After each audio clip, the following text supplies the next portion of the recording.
Hello everyone, this is CounterYolo and welcome back to the channel. Today I will be talking about one of my favorite recent games to come out, Solasta, Crown of the Magister.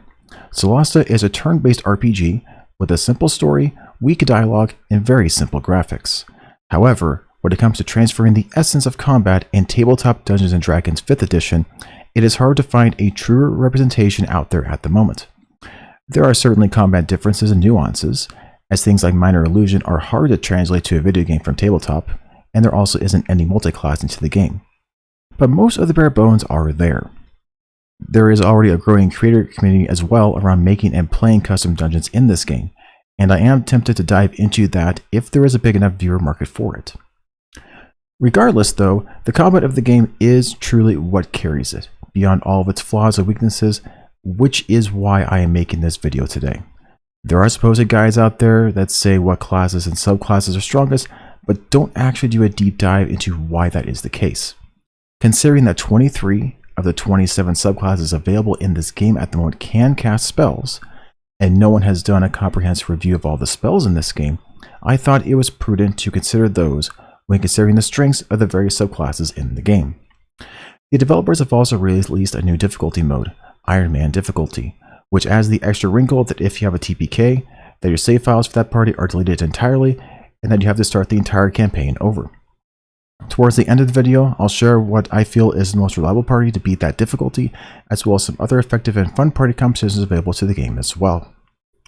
For this video though, the focus will be mostly on the spell list itself, which will take over 200 slides to go through, so we will be here for a while just doing that.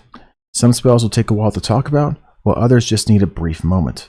I'll start with my biases for how I rated all the spells and cantrips in the game, and then go through all the spells and cantrips available by tier. Cantrips, first level, second level, and so on through 5th level spells. In each of those spell tiers, I will have an overview slide doing a TLDW of my overall rankings from S tier 5 stars to F tier 1 star, and then go through the spells alphabetically according to the spell tier ranking. After all the spells in the game have been covered, I would do a deeper dive into the subclasses for Clerics, Wizards, and Sorcerers, as those are the three classes that focus more on spells than the rest in the game. I'll conclude with a few slides on tips to party competitions obviously, as well as a few other tips at the end as well before an outro, a couple of minutes at the end. Now, to make things easier, I will also have several PDFs made of the resources talked about and referred to throughout the video in the description. This is because, as some of you may know that are viewers of this channel, I do stutter and mumble a lot, and I do know that that is not for everyone. So there will be PDFs and other resources available in written format, so for those of you that don't want to listen to my voice for a couple hours, can read those at your own leisure instead. These different links include a PDF of this slideshow presentation, a PDF of just the spell lists of all the classes and subclasses, and that is because that PDF it will be very valuable for some of you that don't like my biases in the spell lists, and rather just have the spells alphabetically for every single class and subclass in the game. There will also be a Word document of the script of this video, because I mean, with over 200 slides to go through, you kind of need a script in some fashion to make it anywhere reasonable. I will also have outlines for my favorite builds in the game that won't be covered in this video, but may be covered on future Reddit posts in the future. If there's actually enough demand to cover those videos on this channel, I may make more Solasta videos doing so, but I don't think there's going to be enough demand for that. I will also include other posts from a Reddit user that is a little bit old but still useful, that goes over the strengths of all of the martial classes that aren't full casters in this game. I will also include all of my Reddit posts to this point, which includes my guide to building spellblade fighters, as they are the worst subclass in the game if not done in the exact way that I describe in that Reddit post. I will also include my subjective feats tier list, as all the feats in this game have different names than in tabletop D&D 5th edition. I will also include my written version in a Reddit post format of this video. I am recording this video first, and will be making that Reddit post later, so this link may not be initially available when this video comes out. I will also include a post from a different Reddit user that effectively goes over the nuances of how the crafting system in this game works, as it is really easy to mess up in character creation and entirely lock yourself out of being able to craft items in this game. Which, if you aren't able to craft, there are several factions in the game that are completely worthless and lackluster. And of course, at the very end as well, I will include links to all 3 of the wikis for this game as well. Part of the confusion for the Solasta community is that we have 3 different websites where all this information is stored, which it does make it harder to keep everything up to date for a community that is at most a 10th of the size of a game like Star Trek Online. Alright, now to keep myself free and clear, I'm going to include the link of where to buy this game in the description.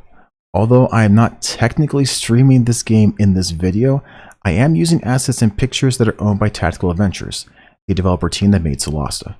Making a slideshow presentation talking about the game versus actually streaming the game itself is kind of a gray area in terms of whether this counts or not for the rules, so I'm just going to play it safe and include the link in the description of this video for this game. As an added emphasis, this video is not sponsored by Tactical Adventures. I am simply making this video because I like the game and I feel the community needs something like this. I'm not claiming to be the best source of this knowledge though to the community, but I do hope that this video and the accompanying Reddit post and other resources can help spark discussion and get us in the right direction in terms of what actually is the strongest and weakest of these various things inside of the game. Alright, now that we've said that and gotten that out of the way, let's talk about this in terms of my biases. To start off with, spells can do a lot of things in Dungeons & Dragons. Things from just flat out damaging enemies, debilitating them, strengthening your party, stuns, paralysis, all the way to completely removing them from the battlefield with a spell like Banishment. When it comes to spells for this video, I will be taking an Iron Man Cataclysm difficulty approach to the spells. No reloading, no save scumming, fighting enemies with higher HP and better saving throws, and smarter AI. With those difficulties in place, some good spells become okay spells at higher difficulties, while some okay spells become better in slot due to their reliability in combat. My biggest biases for the rankings in this video include, first off, does it take an action, bonus action, or reaction to cast? Most spells in this game require an action to cast, so things that can use your bonus action or reaction will be much more versatile. If a spell happens to not require an action, bonus action, nor reaction to use, it will immediately go up a tier in my spell ranking. Second, does the spell do more than just damage? Remember that on harder difficulties, enemies both have more hit points, but also better saving throws. So purely damaging spells automatically have worse effectiveness, and ones that do half damage from enemies that save against the spell are impacted even worse than that. Spells that only do damage get at most 3 stars from my spell ranking, unless something else from my biases here pushes it up to a higher tier. Third, is a spell fundamentally about hurting enemies in some way, or about buffing and aiding your own party and allies? At higher difficulties, spells that buff your party are still valuable and more reliable. We also have taken into consideration that if it is only a self-buff, or if we can also use it on others when we're talking about this. Fourth, if it is a spell against enemies, what type of effect is going on with that exact spell? If it is an attack spell, missing the attack, for instance, completely wastes the spell slot. If it is a saving throw spell to do anything, it is a type of spell that I call a save or suck spell. Basically, the enemy either doesn't save or the spell entirely sucks. And if the enemy saves, your spell is completely wasted. If it is a spell that does still affect the enemy, even if they do save, it is a type of spell that I call a save for half spell. If the enemy saves on a spell, you didn't completely waste the spell slot. If a spell automatically takes effect without any of those things, it immediately goes up a tier in my list. Fifth, how many targets is a spell going to affect? There are various types of spells, from ones that can also affect the caster, described as self-spells and spell descriptions, to single-target spells, to multi-target spells, to area of effect spells, or AoE spells. In particular for AoE spells, it is important to note if the spell has friendly fire. Spells without any friendly fire that are also AoE spells will be much more effective and easier to use throughout the game. Sixth, we also have to take into consideration if a spell requires concentration. Many of the strongest spells in the game, especially spells that last longer than one round of combat, often require concentration to maintain their effects.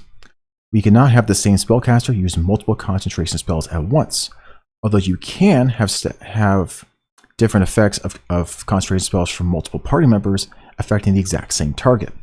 For example, if one wizard casts Fly on a paladin, and a sorcerer also decides to cast Haste on that paladin, your paladin will have the effects of both Fly and Haste on them at the same time. Seventh, we also have to take into consideration the duration of the spell. Is the spell just for that action until the beginning or end of your next turn, until the beginning or end of the enemy's next turn, 6 seconds or 1 round, 1 minute, generally the length of one combat in this game, 10 minutes, or long enough that you might be able to get the spell usable for multiple combats, 1 hour, definitely able to get that spell working for multiple combats if you don't do a short rest, 8 hours, able to get multiple combats out of a spell even if you decide to short rest for, a couple of times, or 24 hours, which means it's going to last until you do a long rest inside the game. For spells against enemies for durations longer than 6 seconds or a round, we also need to know if a spell is a save each round to cancel the spell effect, or if a spell only has 1 save. Single save spells are rare in this game, so the spells that are like this will jump substantially higher in the tier list. Also, please keep in mind that Solasta currently only goes to level 10, as thus our full casters of Wizards, Sorcerers, and Clerics will only get to 5th level spells, Paladins and Rangers will only get to 3rd level spells, Spellblade Fighters and Shoutcaster Rogues will only get to 2nd level spells, and then the other Fighters and Rogues that aren't those 2 specific subtypes will not get any spells at all throughout the game. Also keep in mind for these lists that some of the strong notable spells in Pen and Paper 5e are not in Solasta. And these include things like Bigby's Hand and Polymorph, things that I really love to use in Pen and Paper 5e that just don't exist in this game. Alright, so as an added note, especially for those of you that haven't played Pen and Paper D&D 5th edition yet, spells can have up to 3 different standard requirements in order to be able to cast them. Besides, of course, having your character having the spell slot required, knowing the spell they want to cast, and having it prepared so it can be cast. This first component includes a verbal component, or being able to speak words. This is normally not an issue, but there is a spell called Silence in the game that does inhibit the ability to speak words. So if that's affecting you and the spell needs a verbal component, then you cannot speak the spell and you cannot get it to work. There is also a material component, which mostly just means wearing an arcane focus or components pouch to cast those spells. Also something that is mostly not an issue besides in single combat 1v1 challenges stuff later in the game, but we're not really going to talk about that here. For the most part, most of your classes are going to have this to start off the bat. Keep in mind though that Rangers, Fighters, and Rogues do not start with a components pouch. So for these classes, if you're going to cast with them, you're probably going to need to buy one from a vendor before you can cast most of their spells available. Sorcerers also do start with a components pouch. It is just for some reason right now it isn't default to them for wearing it at character creation. For them, simply switch out the default health potion for their components pouch in the inventory and you're good to go for them. Wizards, Clerics, and Paladins by default start with a focus or arcane pouch and are wearing them at the start, so you don't have to worry about that specific mechanic for those particular 3 classes. Keep in mind the hardest one to work around is called a somatic component, which requires the use of something called a free hand to perform and cast the spell. Essentially, if you're using 2 melee weapons or using a melee weapon and a shield, you cannot cast these spells. Unlike Pen and Paper 5th edition, Solasta does not have feats like Warcaster that let you ignore the somatic components of spells. There are 2 subclasses, however, that do get that type of feature as part of their subclass, Battle Clerics and Spellblade Fighters. But the remaining 22 casting classes, 21, I don't know. For the remaining casting classes, this is a problem you have to take into consideration for that playstyle if you're going for that in the game. Perhaps the developers will add something like that in the future, but we'll see. It's not in the game right now. Right now as well, there is not any multi-classing available in the game, so you can't just take a first level in Battle Cleric to get this feat and then go for 9 levels of a different casting class. Perhaps there's something in the future, but that's not available in the game right now. Alright, as for my tier system in this video, I'll be going from S tier to F tier. Because I'm someone that is color deficient, my coloring system for this may look a little different than what some of you are used to out there. Though for returning viewers of this video that also play a different MMO called Star Trek Online, should be able to relatively see some of the recognition of the colors in this tier list in particular. S tier is yellow, or 5 stars for the colorblind. These are spells and cantrips that are useful in virtually all encounters in the game.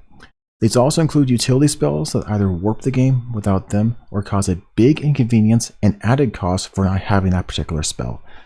If your subclass can get these spells and you aren't a sorcerer, you should definitely be picking these all the way up and always pairing these.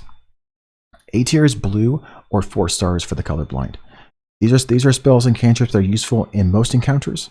Some of these strong spells are here because they have the same spell level there as basically S tier spells, but S tiers are better than them in some way, or they're just easier to use. This also includes spells that really should be S tier, but there's something frustrating in the programming in terms of bugs in the game itself that makes certain spells have much more bigger limitations or downsides during or after the spell ends. Next page.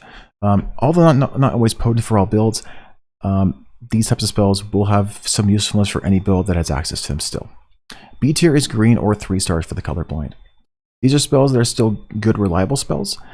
Spells that just do damage and nothing else, but are effective at their level, are going to start at this tier spell in my spell tier list. Just as an FYI, so things like Fireball, Magic Missile, those things are going to start at B tier in my personal list.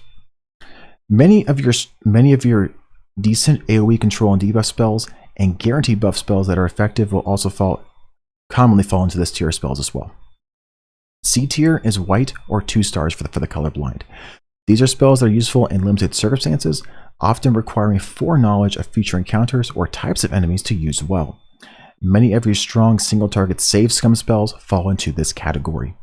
These are only for experienced players that have played the game at least once and memorized the types of enemies for each dungeon in the game. F tier is red, or 1 star for the colorblind.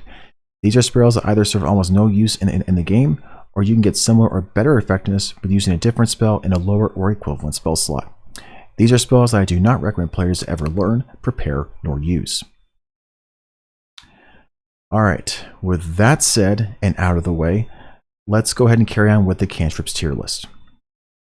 And so for both cantrips as well as for each spell tier level, we're going to have a TLDW slide before we get into them. So here is the TLDW slide for the cantrip tier list. We only have 3 super strong cantrips, and the rest are good to situational to really bad. I'll be going from highest tier to lowest tier and alphabetically within each tier. The cantrips, we're going to have some slight exceptions to that alphabetical, but we'll talk about why we get to those particular ones. Our first and most important cantrip is Light. Light for me is the only S tier cantrip, and it is because of how stringent the developers have been and made with the lighting system in this game. In normal Dungeons & Dragons, Dungeon Masters and Pen and Paper 5e often have a difficult time following all these strict light rules, especially if your entire party has dark vision. Even with dark vision on party members in this game, you still often have disadvantage on attacking enemies that are unlit, which makes it more important in Solasta versus Pen and Paper to make sure that you're lighting up your combat area to be effective in combat. Additionally, there are a lot of enemies that have disadvantage on attacks against you if they are in an area of light. If you're in a situation where it would be optimal for you to use your action to light up an area, you can use the free action system in this game to your advantage. In Solasta, you are allowed 1 free action a turn.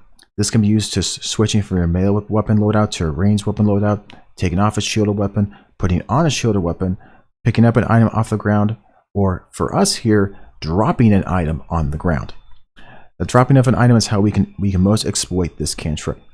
As an action, we can use the light cantrip to light an item from our inventory, and then use our free action that we have on our turn to drop that item at our feet below.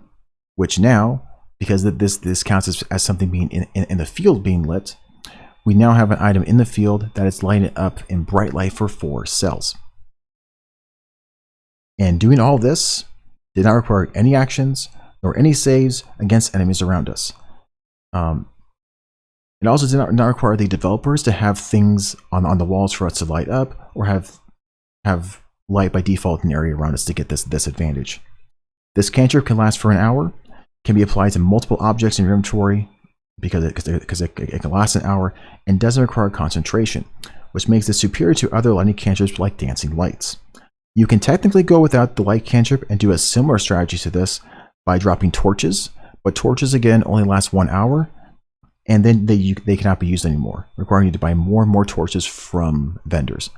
Torches aren't particularly expensive, but it's still an inconvenience when you can just get a single cantrip and get all that for free. Again, light is free and easy to access for most casting classes in the game, but at least, if you're going for a full spellless party, there is at least an alternative method to this cantrip in particular. And again, that's what I consider the only S tier cantrip. In terms of A tier, we have got 2, and the first one is Chill Touch. Chill Touch is the best ranged cantrip in the game in my opinion. It has the standard longest range of ranged cantrips, does respectable D8 damage, and adds the chilled condition, stopping all healing and passive regeneration on the target until the end of your next turn. Many of the hardest enemies in the game have options for passive regeneration, ways to heal themselves, or have allies in combat that can also heal them. Necrotic damage is not necessarily the most reliable damage as some other damage types, but the ability to stop healing and regeneration on a target more than makes up for it. If my action is doing 2 to 4 less damage than another cantrip, but I can stop a boss from healing for 10 to 20 hit points, that is more than worth it. As thus, this is the only damage cantrip that is above B tier and actually is in the A tier 4-star status. Cool. All right. The other A tier cantrip here is Sparkle. Sparkle is another lightning cantrip, so why is this not super low tier like F tier when light is so effective? Well, it's because Sparkle works as a bonus action instead of an action, and can potentially light up to 3 objects at once if the developers have coded certain objects to be able to be lit by torches or just the spell in your environment. Keep in mind, a lot of your full casting classes won't be able to effectively use their bonus action each turn, and this cantrip gives you situational utility to do something that's often useless for many of these classes in general. Although less useful and more situational, it is always effective when it can be used, which pushes this far up into solid A tier 4 stars for me. Keep in mind that sorcerers actually do have metamagic conversion stuff they can do as a bonus action, so it isn't technically as strong for them, but they also get more cantrips than all but one non-sorcerer subclass in the game, so they can afford to sacrifice a cantrip to get a cantrip slot to get Sparkle in their repertoire of things. All right. Going into B tier stuff, our first one here is Annoying Bee. Annoying Bee is admittedly a very situational cantrip. It costs your action to use, and it only causes disadvantage on concentration checks on the one enemy you cast it on. There aren't a ton of enemy casters in the game with strong concentration saves besides enemies with legendary reactions and legendary resistances, aka bosses, so this is pretty much a boss-only cantrip. That being said, it is still highly effective, and it is a guaranteed cantrip effect against a boss to work until the start of your next turn, which can help get a debilitating concentration condition, like Slow, removed more quickly from your party. The limited situations for this cantrip is why it is here in B tier instead of any higher. Our next cantrip is Firebolt. Firebolt is pretty much the staple go-to cantrip for most wizards and sorcerers in 5th edition. It is an attack cantrip that does a d10 damage with a standard long range. Unfortunately, it is fire damage, which a lot of your tougher enemies later in the game will have resistances or immunities to this, and it only does damage and nothing else, which frankly makes it so that I cannot rate this any higher than B tier. Conversely, something like Ray of Frost can actually do much more than this, and in some ways is a much superior cantrip to Chill Touch. Also a D8 cantrip that reduces movement of enemies by 2 cells or squares in this game, or 10 feet, and is cold damage, one of the most reliable damage types in this particular game. Unfortunately, its range is only half that of Firebolt and Chill Touch, which is why you're going to feel its difficulties a bit more on many multi-level battle maps where your melee characters are also having to spend 1 to 2 rounds just dashing around. The reduced range versus Firebolt and Chill Touch is why it stays here for me. If it had the range of 24 like Firebolt and Chill Touch, it would go up to A tier as well. With that, let's go into C tier stuff now. Due to how effective the light cantrip is, Dancing Lights is much less potent in Solasta. Additionally, Solasta decided to change this cantrip and make it even weaker than in Pen and Paper 5e, only having 1 globule of light instead of 3. It still requires a concentration though, so it is honestly a very early game, a very short-term emergency, long-range light cantrip substitute for your action. Wizards, sorcerers, and spell fighters have better things to concentrate on, frankly, so they should be doing those things instead of this cantrip. It does have marginal usefulness in the super early game, and it is an okay cantrip for players not used to the free action system in this game, so I am going to be kind and letting it sit here in C tier. It's definitely not the best thing for you to use though. And our next one is Guidance, and if we were in Tabletop 5th edition, the Guidance cantrip would probably be the most valuable cantrip to have in the entire game. Unfortunately, this is Solasta, where there is mostly combat and very little in the way of out-of-combat skill checks. The only non-combat skill checks that matter are crafting, which is while you travel, so you can't use Guidance, scribing into a spell book, which is longer than a minute, so this cantrip doesn't work for it, and lockpicking. Even with this one use for lockpicking, thanks to a spell in the wizard spell list called Knock, you can even bypass this skill check and open any lock chest in the game with just a spell. If you want a lockpicking character, Guidance will have some marginal use. Otherwise, it is something you can probably avoid. That being said, though, Clerics don't have a ton of good cantrips besides Light and Sparkle, so you're probably going to have to end up picking this up anyway. So it's not the super end of the world, you just probably won't be using it throughout the campaign. Our next cantrip is Sacred Flame. I am not a fan of Sacred Suck cantrips, as I prefer spell attack cantrips due to their more reliability on Cataclysm difficulty. That being said, Sacred Flame doesn't need line of sight to use, so it does have that advantage. And there is a subclass of cleric called Sun Clerics that can use Sacred Flame much more reliably than all the other clerics. So because of those two things, I'm okay leaving it in C tier instead of F tier. I'm additionally putting Shocking Grasp here. This is a D8 spell attack for when you are in melee. Wizards and sorcerers generally don't want to be in melee, but it is an option if you need to be able to do damage in melee without the magic missile spell. Elemental Lightning Clerics that want to be in melee anyways due to their Spirit Guardian spell will have much more usefulness for this than other classes and subclasses, frankly. Our next two cantrips for Acid Splash and Poison Spray. Honestly, I had originally put both of these cantrips in F tier prior to the Sorcerer DLC. We have Sorcerers now, and the Draconic Sorcerers at level 6 get an ability to add their Charisma modifier to spells and cantrips of their Draconic lineage. And these spells do count for 2 different Draconic lineages, so in those cases, they're situationally better than F tier. If you also take the powerful cantrip feat at 4th level to make sure that you get some reliable damage out of it. Even though the raw damage of the cantrips are halved if you make the save with that particular feat, the extra damage from your committed charisma modifier for some weird reason right now from Draconic Sorcerers is not reduced by that, which is why it's staying here in C tier. I'm guessing that's not intentional from the developers, so it probably could go right back to F tier if the developers update that. That being said, if you're going for the Draconic lineage, you could always just choose Ray of Frost or Firebolt as spell attack cantrips instead of Sacred Suck cantrips with longer range and similar effectiveness in terms of damage. And also keep in mind more sorcerer spells or fire and cold damage instead of acid or poison. I can understand if you're going for one of these two things, but you just have better options, frankly. Now, if you notice, I have Shadow Dagger as F tier, and I'm just put it basically. There isn't a real reason to choose Shadow Dagger.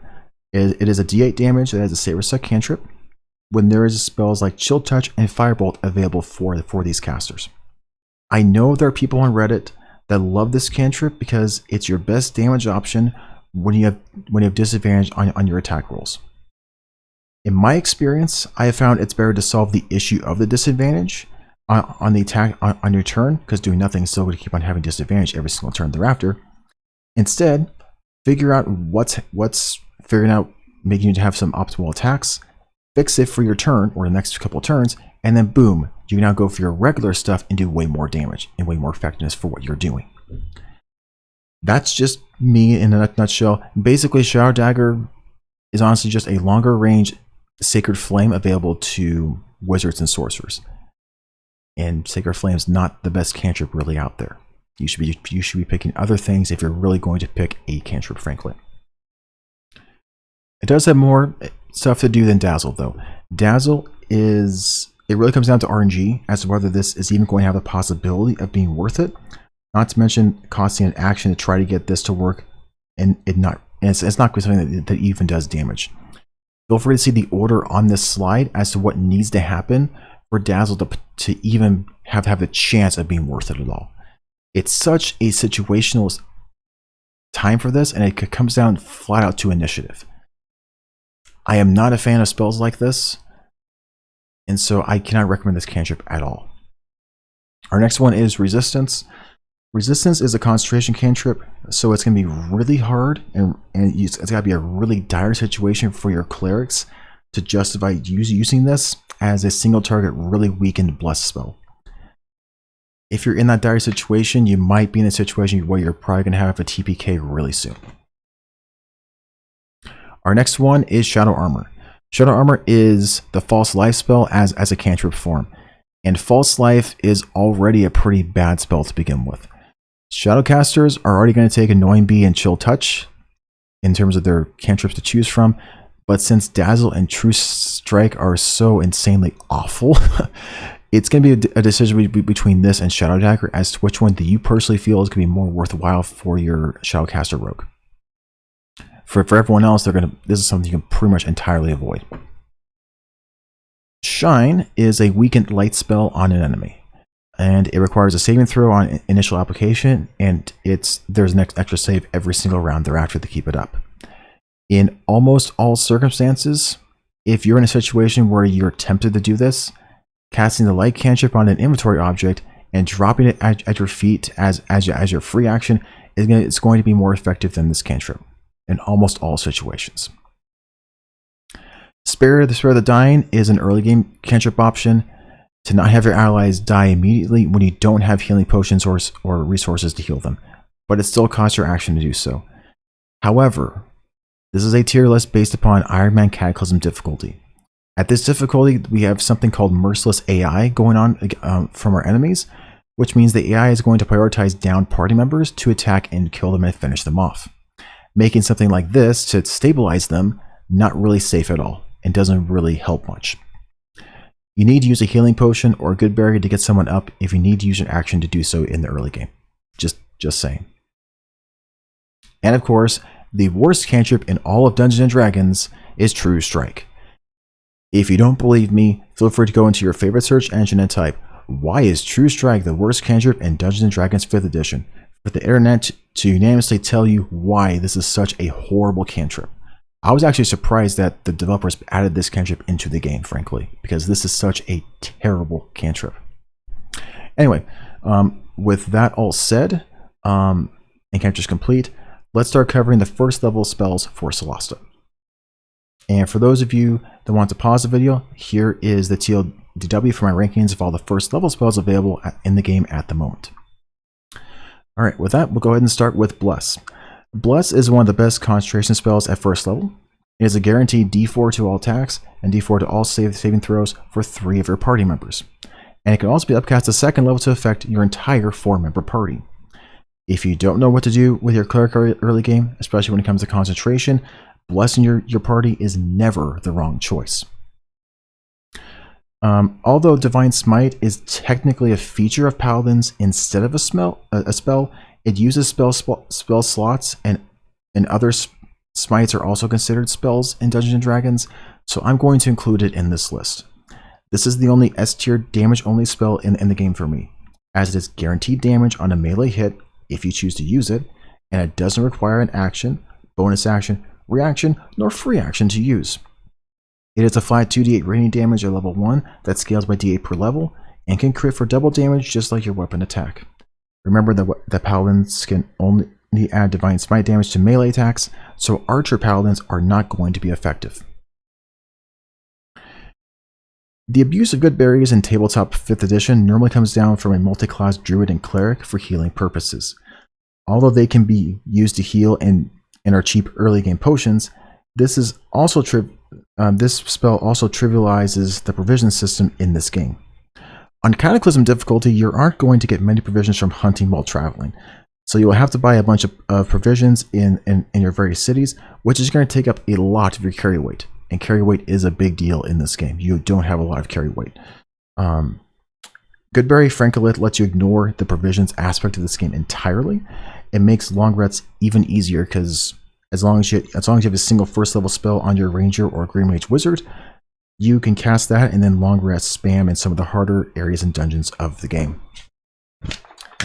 Because of this spell and the availability to easily get long rest spam in most of the harder areas of the game, what it ends up being that your hardest areas are often by many players considered to be the beginning of the game, where the first non-traveling combat area has 5 combats when you're second level before your next long rest, and the very end of the game, where you can have that or more combats without long rest to the very final battle. That's actually a 2-part battle. Should good berries be nerfed so that provisions like crate food could have more value? That's really up to you. The developers for Baldur's Gate 3 definitely thought so, and for the current early access patch 5 right now. So the provision system is a lot more stringent about this. Look, the way that Goodberry is implemented in this game is how Pen and Paper 5e writes Goodberries, and so I'm okay with it. It is a little bit powerful when it comes to provisions, and you have early cheap D1 potions, so it is pretty powerful. It makes great food very, very weak, but it is legitimate. That is how it is technically written in the game. Possibly not intended, but it's been around for so long that that's the way it is now. Cool. All right. Our next one is Healing Word.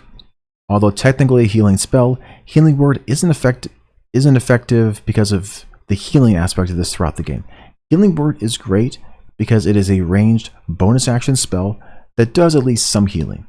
What that basically means for us is we can use our bonus action to get someone stabilized and up instead of having to run over to them in melee and use our action to pour a healing potion for a similar effect. And because we're doing it this way, we can select free action to do something else useful. And there are some clerics that are really effective in melee that can do more useful things as a regular action instead of casting spells as well. Healing Word is very effective. It's a very big staple, and it's an easy way to keep your party up whenever they keep on going down to 0 HP. Our next spell is Identify. Solasta's rules on magical items are that if they aren't sold from a vendor, you have to identify the object before any of its extra magical effects work for you. Did you find a magical +1 sword, and because of the style and thing, because you played this game before, you know it's a magical +1 sword? Well, enemies with resistance to non-magical attacks will still be resistant to your magical sword until you identify it and realize that it is a magical +1 sword. So yeah. Identify is a ritual spell for wizards and a go-to choice that I recommend for them to take, because if you take it at the very beginning of the game, you get the 100 gold pearl required for the spell for free at character creation as well. Identify is a ritual spell, so they can just learn this and not have to prayer it anymore, while the other 2 subclasses have to constantly have this up in order to be able to use it. And honestly, Inside Clerics and Shellcaster Rogues are very, very poor subclasses in this game, frankly. Not going for either of those 3 options means that you're going to end up paying gold to identify objects from a few different people, which is costly and an inconvenience when you know that you found this awesome item from a boss, but you can't benefit from it until you return to the city later. If you're going into a custom dungeon, these vendors for paying to identify objects aren't even an option. So you'll be going through the entire dungeon without any magical items without this spell. So it is very, very important to have this for custom dungeons. In the main campaign, you can work around not having this spell. And our last S tier is going to be Shield. Shield is one of the signature aspects of Wizards, and it's a reaction ability that gives you +5 AC until the start of your next turn. When an attack is about to hit you, but the AC from this spell is enough to stop the attack, there'll be a pop-up screen that pops up saying, do you want to use Shield? Yes or no? If the attack would hit you regardless of if this will work or not, the pop-up is not going to come up because the shield wouldn't have really helped. At level 5+, The shield spell is going to compete with counter spell for your reactions for wizards, sorcerers, and law clerics. So for those ones, well, you're gonna have sometimes you're gonna have to decide between am I going to use shield or am I going to wait and see if I can counter spell something later. All right, for our first A tier spell, it's going to be Expeditious Retreat. Now it's going to be up to you as to whether you consider this spell bugged in our benefit versus tabletop, or if this is actually intended by the developers. But Expeditious Retreat at the moment is really, really strong. It is a bonus action spell for yourself. You can only cast this on yourself. They let you bonus action 1 time per turn, but it also gives you a second bonus action in this game every single turn as well. Because this spell gives you an extra bonus action, and combined with the bonus action 1 time per turn dash, this single-handedly makes the Spellblade Fighter subclass viable inside of this game. I actually have a post on Reddit on how this works for them with 2-weapon fighting, a fighting style they get the wizards and sorcerers do not get. The spell is still great for wizards and sorcerers at early levels, though they will have to drop it and do other things at later levels inside the game. Cool. All right. Our next spell is Featherfall. Featherfall is a reaction spell that is situational in the game that doesn't require somatic components, so everyone that has access to it can use it well. Even early game Spellblade Fighters, they can't cast spells with their hands full yet until level 7. It is a situational spell, but it doesn't hurt to have it prepared on someone just in case, especially because there's only a couple of places in the game where you can fall. But in those places, if you don't have this and you fall, you might have potentially lost the entire combat on Cataclysm difficulty. So there is definitely that for you. Our next spell is Guiding Bolt. Guiding Bolt is a decent level 1 range spell for Clerics and Child of the Rift Sorcerers. And it does good damage for the level, and also gives advantage on the next attack against an enemy if it manages to hit that enemy. It is A tier instead of B tier because of that advantage on attack shenanigans for a 4 cleric party, or for them combined with the Child of the Rift Sorcerer that is 20 in this spell, which adds reliable late game utility to your party for someone like this for important spell attacks from a cleric or a wizard in your party. Our last one here is going to be Hunter's Mark. Hunter's Mark is a damage spell that requires concentration, but it is a bonus action to apply, and it doesn't require any attacks or saves for it to apply to an enemy. So that's why it bumps up to A tier instead of B tier. An enemy can still detect you by casting the spell on them, but otherwise it is an excellent spell for rangers. Range-based rangers that use bows can always use this. They prefer damage per round instead of some of the other nice control spells available to rangers. Going into B tier spells, we're going to start off with Bane. Bane is the opposite of Bless and against enemies. Fortunately, the developers fixed Bane so it actually is a d4 to lower their attacks and saves instead of increasing. Yay for early access at one point. It is a Saber Suck spell, but it can affect a lot of enemies, and you don't have to have it all concentrated in just one area. It is a multi-target spell, so that is pretty nice. Our next one is going to be Cure Wounds. Cure Wounds is the best healing spell for first level. In terms of actually healing for the spell that you're expending. The reason it has the potential to be, Goodberry is a very consistent 10 healing. So if you use all of them for just straight healing. Early game, this could be a significant portion of a party member's total HP in just one action. So it is fairly meaningful in early levels, but it starts to fall off after level 4. However, for parties without a ranger nor a green mage, don't want to buy and craft healing potions, this is still going to be a decent cheap healing option that just costs an action. For most clerics and paladins after level 4, I typically have them unprepare this spell, and I typically never learn this on my rangers because Gridberry is just going to do similar healing that I can do out of combat. Our next spell is going to be Detect Magic. Detect Magic gets a really bad rap in the community right now, but it is really effective. Wizards can learn it, and then it's just a free ritual that they can use without needing to prepare a spell. Everyone else, they have to use a spell slot.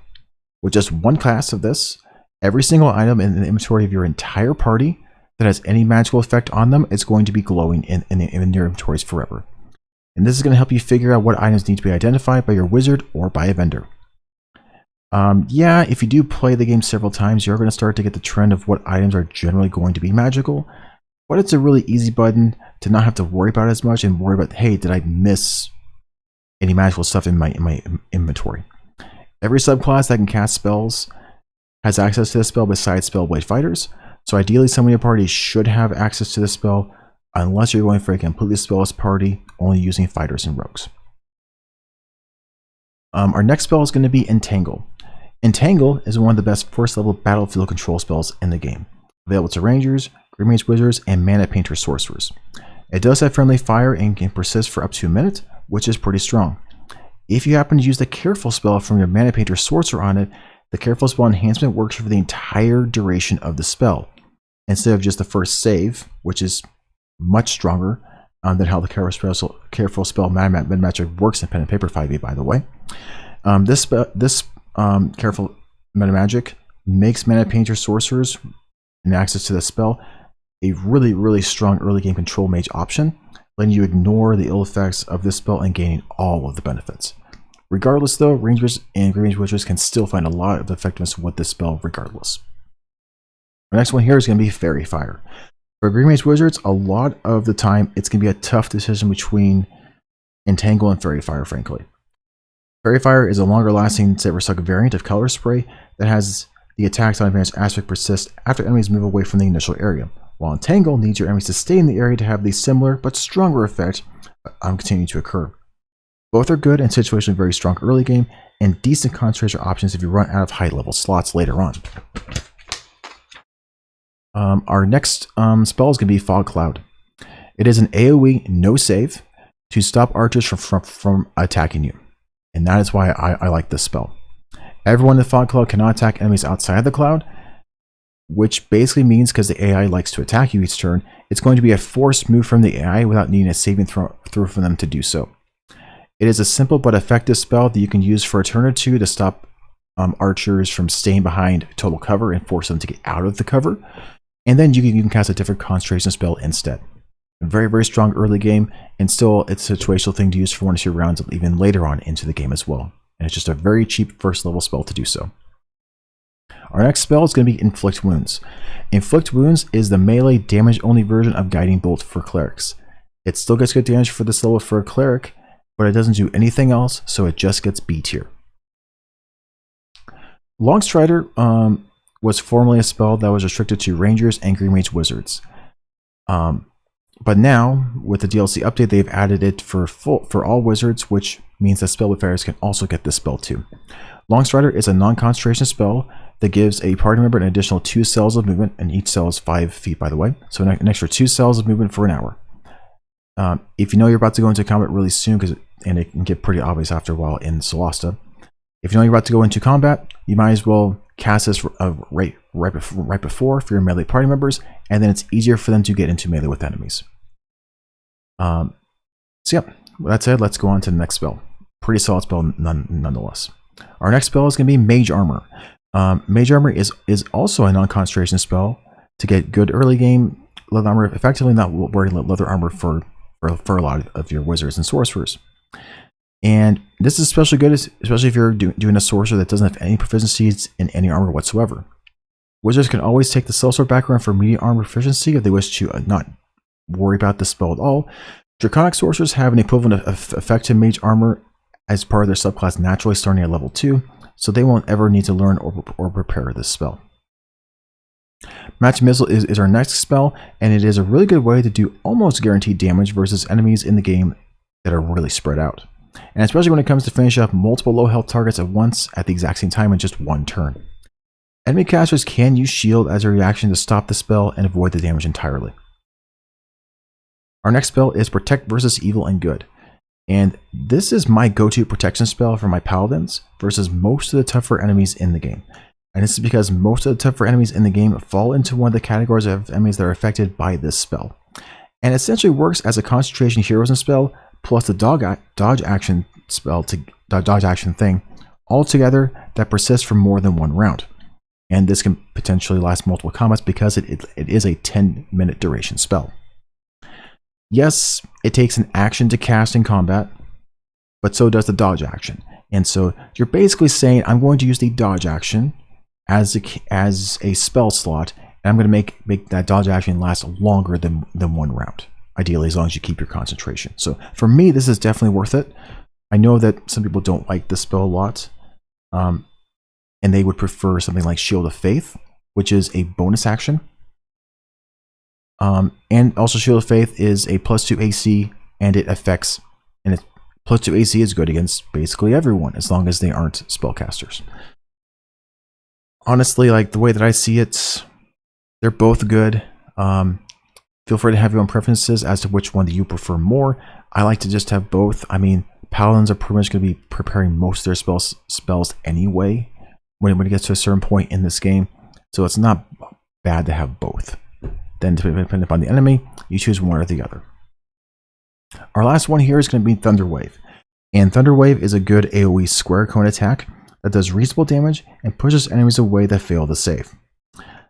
What it basically comes down to it, this is my favorite low-level AoE blast spell, because it does reasonable damage, and it also does forced movement as well. So you can force enemies into more annoying things like Entangle or higher level shenanigan things too. Also, Shock Arcanists get an additional D8 to this damage, which makes this basically just like Burning Hands, but you actually do force movement. And again, Burning Hands is a different AoE cone spell that does a less reliable damage type. And for Shock Arcanist, again, it's going to do about the same damage, but it just doesn't have the force movement. Also, in this game, and it is the unfortunate thing, fire spells don't ignite enemies. So that's just something you need to keep in mind. Some DMs that I play with have definitely played it like that. If you cast a fireball at someone that they're now on a fire after the fireball ends, that's not how the flame things work in this game. Although the flame elementals that you fight later will catch you on fire whenever they hit you. So,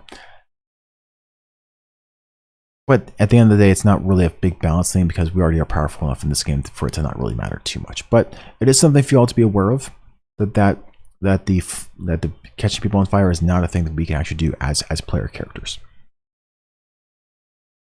Our next one is going to be Charm Person. Early game, Charm Person is going to be quite effective if enemies fail to save, as unlike Tabletop, it not only stops enemies from hurting that one caster, but it turns them into your ally, and they start attacking and hurting what used to be their allies and now their enemies. It is a single target save or suck spell that requires a save every single round to continue. And so as because of that, I'm not the biggest fan of single target save or suck spells that keep on, requiring saves after the first save. But it is just a first level spell. It could be worse. It can be upcast or twinned to be more reliable, for those of you that are wanting stuff like that. Our next one is going to be Divine Favor. Divine Favor is going to be a very situational spell to add to weapon damage as a paladin. And that's because Divine Smite is already a guaranteed 2d8 damage for your spell slot for a first level spell. And so an extra d4 damage per attack when a smite's already giving you that d8 without needing concentration. So you're going to have needed concentration to keep this up. You're going to have to keep this up for several rounds of attacks, which early game I just don't see this as realistic. Now later on, when paladins get extra attack and their aura at level 6, so it's easier to save, and especially if they're hasted by a wizard or a sorcerer, at that point it can start to be more justified to use this on your paladin as a bonus action. It does require a free hand, however, so you'll need to be using a greatsword or a great axe in order to be able to cast this spell. Our next spell is going to be Grease. And Grease is a non-concentration AoE difficult terrain spell that lasts for a minute. For difficult terrain and it being non-concentration, it's totally fine. Although the secondary effect of hoping that enemies fall prone is not going to be reliable. Just going to say that right now. If you're wanting extra difficult terrain for enemies to get to you slower, this is definitely a thing. Otherwise, you definitely have better options available to you. Our next spell is going to be Hideous Laughter. Hideous Laughter in Pen and Paper 5e works against a lot of enemies. But in Solasta, it is still about as limited as Charm Person for some weird reason. With the same Wisdom save, it also means that it's basically just a different version of it, and so for most people, basically Charm Person is going to basically just be the better version of Hideous Laughter. And that's the unfortunate thing. It still isn't a bad enough spell to be F tier, but it is noticeably worse than Charm Person. Our next spell is going to be Jump. Jump is an early game utility spell to reach areas more easily in the game. There's a couple of early areas where you're going to need jump in order to access them, that if you don't care about it, you can always wait for later levels and get the fly spell and access them at that point. There's also a couple of vendors in the game that sell you fly potions, so you can go in the game without needing jump and just use vendors to get to those specific areas. And our last one here is going to be Sleep. At levels 1 to 2, Sleep is the best control spell in the entire game, even on Cataclysm difficulty, because it doesn't have a saving throw. It just directly affects the enemies by the amount of HP rolled to incapacitate them. At level 2, enemies are going to start to get too many hit points for this to be effective, but it is still somewhat effective. The later game variant of Sleep with a saving throw is a level 3 spell called Hypnotic Pattern, which is pretty powerful and we will talk about later in the video. And yes, it is very effective. Animal Friendship is the start of our F tier spells, unfortunately. Animal Friendship is a stronger version of Charm Person specialized for animals. Most animals in the game, frankly, aren't that worthwhile to charm. There are some later in the game, but even then, it's still eh. And you still had to have known everything beforehand for this like one-time use spell. Not worth it to me. Our next one is going to be Color Spray. Color Spray is a more situational sleep spell that can affect more things to blind them, but it only lasts for 1 round. So considering that sleep is already going to be hard for us to use in the campaign, and Color Spray is a more situational spell as well, it does similar things and doesn't last as long, I just can't recommend you ever learning Color Spray. Just going to say that. Our next one is going to be Comprehend Languages. Unfortunately, knowing languages in this game isn't really important in at all. And character creation is gonna warn you and let you know what languages are important to pick up if you want some of that extra RP stuff for knowing certain languages throughout the main campaign. Our next one is Detect Evil and Good. Although this does have a lot of great role-playing things in tabletop 5e, it doesn't really have use in Solasta. Detect Poison and Disease, same thing as Detect Evil and Good, doesn't really have much use in Solasta. Lets you know if there are spiders nearby effectively. False Life is another terrible spell. Yay, you're getting 5 to 8 temporary hit points. This is terrible. This is a terrible first level version of the 8 spell. Just don't worry about it. Our next one's going to be Heroism. Now, in theory, this should be fine, but because most enemies in the game are affected by the Protection versus Evil and Good spell, and that spell does similar things against those enemies, in practice, that spell is going to be better than this one. And both spells, both Heroism and that spell, are first level spells. So, this is one you can also pretty much avoid entirely. Alright, with first level spells covered, let's go through the level 2 or second level spells. And for these spells here, here's my TLDW for the second level spells available in the game right now. And with that, we're going to go ahead and start with Aid. Even with the recent nerf to this spell, thanks to the new Childhood Risk Sorcerers to the game that really messed up the balance of this game, Aid is still the most reliable healing spell in the game. Normally in Solasta, if an ally has the chilled condition, they cannot regain hit points from healing at all. The Aid spell doesn't count as a healing spell, but instead a spell that just increases your current and maximum HP. And increasing current and maximum HP bypasses these types of debuffs, allowing you to still heal someone and get them back up, even if they have that type of condition on them. Before the Sorcerer DLC, the Aid spell was allowed to stack with itself, which broke the Child of the Risk Sorcerer so heavily that you could 100% efficiently transfer second level spells from a Cleric to these Sorcerers. Now, Aid is in line with how Pen and Paper 5th edition works, and that you cannot have more than one of the same effect benefiting you at the exact same time. So multiple instances of added max HP added to your HP pool isn't allowed anymore. That being said, it is still a great option to get multiple party members up from 0 HP if they haven't been affected by the Aid spell yet. And you can do this for up to 3 people as an action within range. It is still an S tier spell for me, but it is significantly weaker than it was pre-Sorcerer DLC. Our other S tier spell is Pass Without Trace, which was another spell that was finally nerfed with the Sorcerer DLC. But this nerf was one that most people knew about and was expecting because it was a big exploit. Pass Without Trace used to give plus 20 stealth to your entire party, which allowed us to stay hidden from range against enemies even on Cataclysm difficulty. Now the boost is only a plus 10 stealth, same as in Pen and Paper 5e, which is still enough of a nerf to be impactful on Cataclysm difficulty, but it still is a good spell. Whether it makes a difference for your rangers to keep concentrating on this versus Hunter's Mark, yeah, that's going to be up to you to really decide.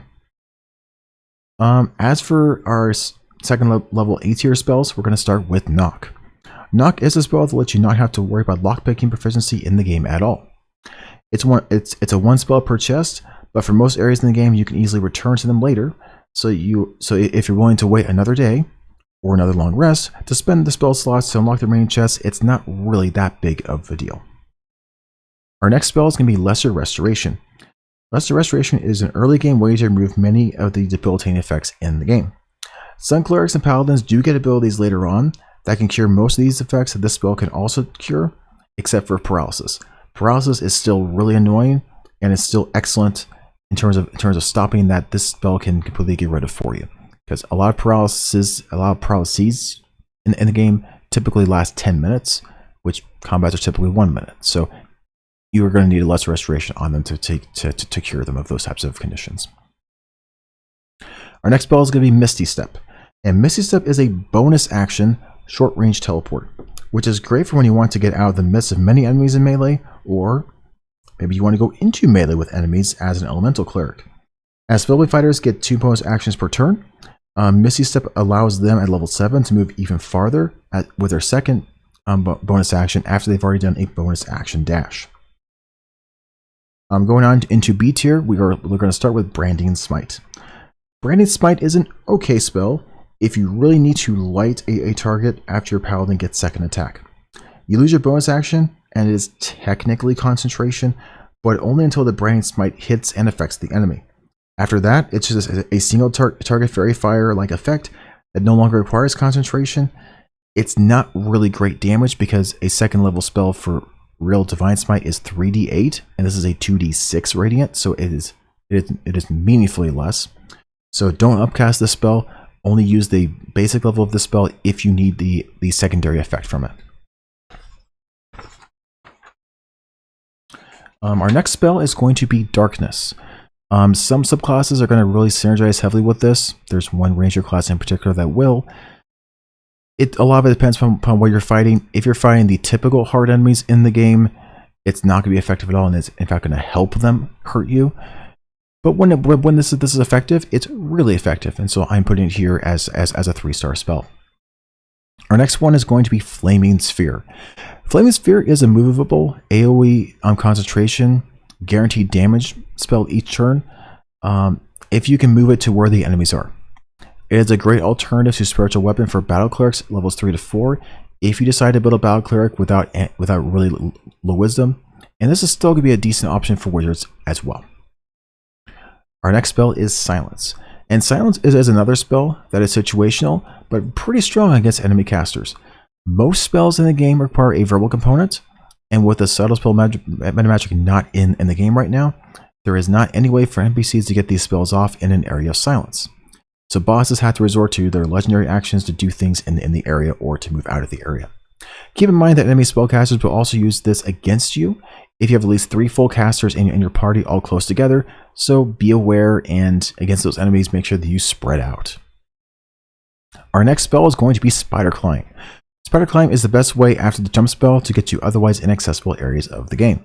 There are a lot of areas in the game that you aren't supposed to get to that the developer decided to add damaging effects to when you climb too far, so just be aware of that. It is the best utility spell for combat in terms of trying to climb up walls, because in Solasta right now, we aren't allowed to partially climb up walls during a round of combat. My dungeon masters typically would let me know if this wall takes 2 rounds to climb. Then I'm like, you know what? Let's just say I'm going to use my first action to get up the wall part way, and then I'll do the rest of the way on the next action if nobody knocks me off. Solasta doesn't let you partially climb up walls, so there are going to be some certain combats that can get really tough if you get knocked down into like way far down. So just be aware. Spider climb can be really useful for overcoming that programming difficulty inside of the game. And then for our last one here for B tier stuff is going to be Spiritual Weapon. Spiritual Weapon is the go-to damaging option for Clerics at levels 3 to 4 in the game. Unfortunately, it is quite a bit weaker than what it is in Pen and Paper 5th edition, because yes, you can cast this as a bonus action, but you have to wait until your next turn to start attacking with it with your bonus action, which is different than Pen and Paper 5th edition. At levels 8+, this is an alternative way for a backline battle cleric with a lot of wisdom to get 3 range attacks around without committing to self-casting the haste spell. With that, we'll be going into C tier second level spells, and we'll start with Blindness. Blindness is essentially a second level version of Fairy Fire that is a single target save or suck spell that only gives you attacks with advantage. That not only gives you attacks with advantage, but forces the enemy's attacks to also be at disadvantage. It is much bigger than Hold Person, but it can affect more things. Our next spell is Blur. Blur is essentially a self-only cast version of Protection from Evil and Good, but is effective versus all enemies in the game. Protection from Evil and Good does affect most enemies in the game and can be upcast to second level to affect 2 party members. So it's got to be a really powerful enemy that isn't affected by that spell for this spell to be worth it, frankly. Our next spell is Calm Emotions. Calm Emotions is an AoE partial version of Heroism to stop charms and frightens. It's extremely situational, and even in those situations, Protection from Evil and Good is often just going to be more effective. Our next spell is Dark Vision, and this is a spell that, as it says, gives Dark Vision to party members for 8 hours. Only 2 of the playable races right now do not have Dark Vision: humans and Island Halflings. Every other race has Dark Vision, so it just depends upon your party composition as to whether you're going to want to repair and cast this spell, or if this is a spell that you can entirely skip over entirely. So yeah. Our next spell is going to be Enhanceability. And this spell has the exact same issue that the Guidance Cantrip has, in that we don't have many out-of-combat skill checks besides lockpicking that can be affected by spells, frankly, and we can bypass this entirely with the knock spell from Wizards and Sorcerers. Our next spell is going to be Hold Person. Hold Person and Charm Person have the exact same saving throw, and Charm Person is a first level spell, and they become an ally and fight for you.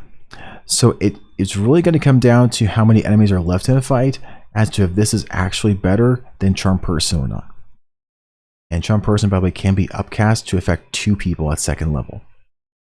As a single target save or suck spell that keeps on requiring saves every single round, it does inflict a paralysis each round, which means your melee attackers are going to auto crit if they hit someone who is held by this.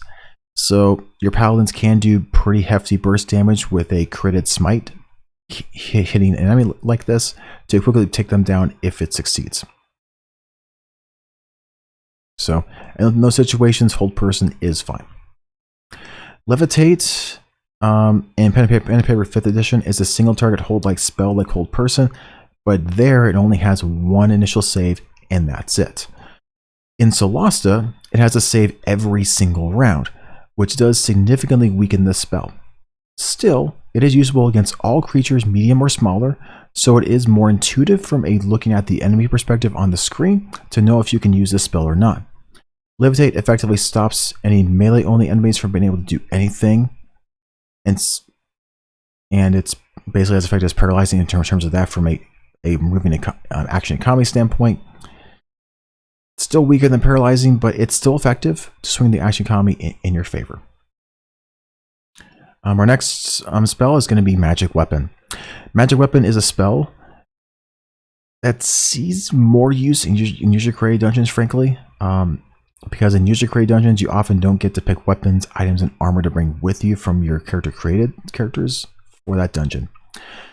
And it's because if you're fighting lots of enemies in high level dungeons that are resistant to non-magical weapons, and you have lots of martial characters fighting them, it's gonna be a really tough time unless you are a Spellblade fighter. It only takes a bonus action to apply this, and it is your concentration, but if you're a melee martial or a ranged martial, this is pretty much what you're going to need to do damage at all in those dungeons. In the main campaign, however, where this comes into play is, again, in a full martial party, you might not have enough gold to afford to give everyone magical weapons right off the bat. And especially if RNG is not in your favor to give your party the right magical items, and you're going to the third dungeon, which is a castle. A lot of the enemies there are resistant or entirely immune to non-magical weapons. So if you're going there in that situation, it's going to be important, you know, to have maybe one or two of the martial characters have magic weapon available to them, so that they can actually still, you know, overcome those resistances in Cataclysm difficulty. After a little while, everyone's going to have magical weapons, and so this isn't going to be a big deal, and you can ignore this spell. But are going to be moments, depending upon the RNG in your campaign, and depending on your party composition, that you might need this spell. Our next spell is Prayer of Healing. Prayer of Healing is an out-of-combat heal that consumes a spell slot. In the ideal scenario, a short rest hit dice is going to be enough to get you back to full HP, or close enough at least. And especially at the end of the game, it's going to be better to use healing potions instead of your viable spell slots for healing. But it is situationally okay, depending upon what you're doing with your cleric and if they aren't using their spell slots much anyway. Our next spell is Ray of Enfeeblement. Ray of Enfeeblement's concept is nice. Weaken those enemies that have really big strength-based attacks and make them do half damage. It is a con save, however, and most strength-based enemies have a good con score and con save you can throw as well. Additionally, many of the strength-based enemies, minotaurs and orcs, approach you often in melee in pairs instead of just one or the other, and so twinning the spell or up is going to be the more reliable way to do it if you plan to use a spell as a sorcerer. Just going to say that right now. Scorching Ray, in the right circumstances, is a pretty decent spell, especially for shock arcanists that automatically get an additional shot of Scorching Ray going off. The spell falls off hard unless you are a Shark Arcanist, frankly, and even then, you could just use Fireball. It's just what it comes down to, frankly. But still, you could attack a lot of different targets if you upcast this, so okay, maybe it has some usefulness, but not very much later on. Our other one here is going to be Shatter. And Shatter is a discount Fireball at second level when you basically don't have better AoE spells. However, if you are in melee, Shock Arcanist Wizards can do similar damage with a level 1 Thunderwave that a level 2 Shatterers can be doing. And that spell also has movement stuff and battlefield control built into the spell too. It's situationally useful, and the moment that you get to level 5, you will stop preparing the spell, or if you're a sorcerer, you'll immediately unlearn the spell and learn Fireball. As for second level F spells, our first one here is going to be Acid Arrow. Acid Arrow is generally just the worst single target variant of Magic Missile. It is programmed really weird in the game because it is considered a ranged spell attack, but it is actually a save for half spell. This means that the only usefulness for this spell is that if you need to hit just one target, but you can't hit that target because of the shield spell and Magic Missile is not working for you, you can at least shoot them with this spell to do basically the same amount of damage as a Magic Missile with a damage type that is resistant to a lot of enemies in the game. And that's basically it. Even with that though, you can just use a range AoE spell like Shatter, and it's going to do similar damage and guaranteed to hit them too. And you can potentially hit more enemies too than just one. That's just me. Some of you are probably going to still find usefulness for this because of that one redeeming aspect. Our next spell is Bark Skin. Bark Skin is a stronger mage armor that requires concentration. Honestly, if Bark Skin didn't require concentration, I would be okay with the spell. First level spell, Mage Armor, 13 AC. Second level spell, Bark Skin, 16 AC. And if you have negative dexterity, you still have 16 AC. That sounds fine. But at this point, we're already starting to get good concentration spells with these casters. And it gets to the point that it's almost fairly pointless to put this on our characters. I do understand the thought process behind it.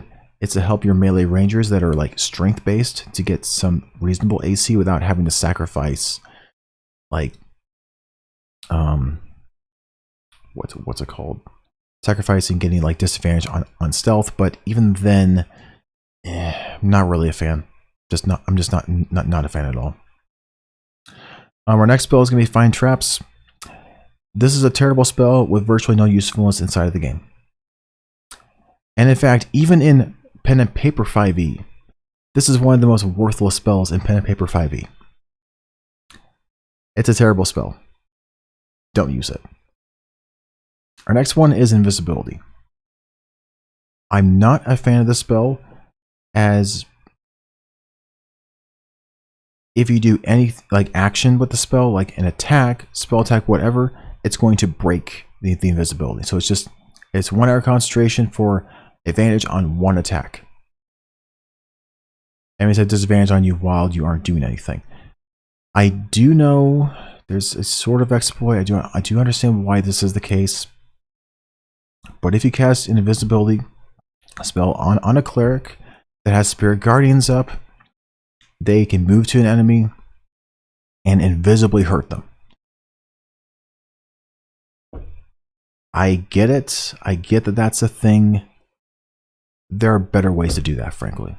If you're really wanting something like that, there are better spells that you can do to effectively be able to pull that off.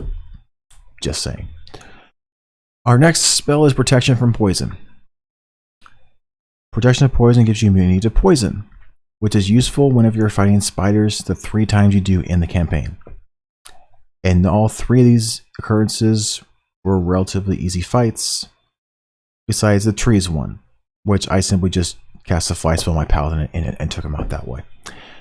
Technically, there's one later fight in the volcano area-ish. That one's it, but am I really going to learn a spell for one battle in this game? And it's a late game battle. I just don't see it. I really just don't see it. There's better things that you can learn and do instead. Just my opinion. Next spell is See Invisibility. You would think that See Invisibility would be a useful spell in the campaign, as there are enemies in this game that go in and out of invisibility. But those enemies use that as a power, and it's a limited power per day thing for them. And they cannot stay invisible when they're attacking you. Instead, it's like as if they're casting the invisibility spell on themselves to do those things. Once the developers have enemies that can permanently have the greater invisibility spell up on themselves, at that point is when See Invisibility is going to become very strong. At the moment, this is something that can be entirely skipped to finish the campaign. And that's just my advice there. With level 2 spells now covered, let's go through the level 3 spells. And here's going to be my TLDW for the level 3 spells in terms of their tiers that are in the game right now. That said anyway, let's start with Counterspell. Counterspell is one of these signature spells in Dungeons & Dragons. As a reaction, you can stop an enemy from casting a spell. Despite the spell's prevalence in Pen and Paper 5e, the way it has been implemented in the rules from different DMs and from table to table has been vastly different. For instance, when the enemy is casting a spell, do the players immediately know what type of spell is being cast? Is there a check? Or are they just guessing what type of spell? What about actually countering the spell itself? Is there a specific check? Now there is, that one's actually written in terms of how you're supposed to do that, but a lot of DMs that I've worked with do very different things. Just gonna say that frankly.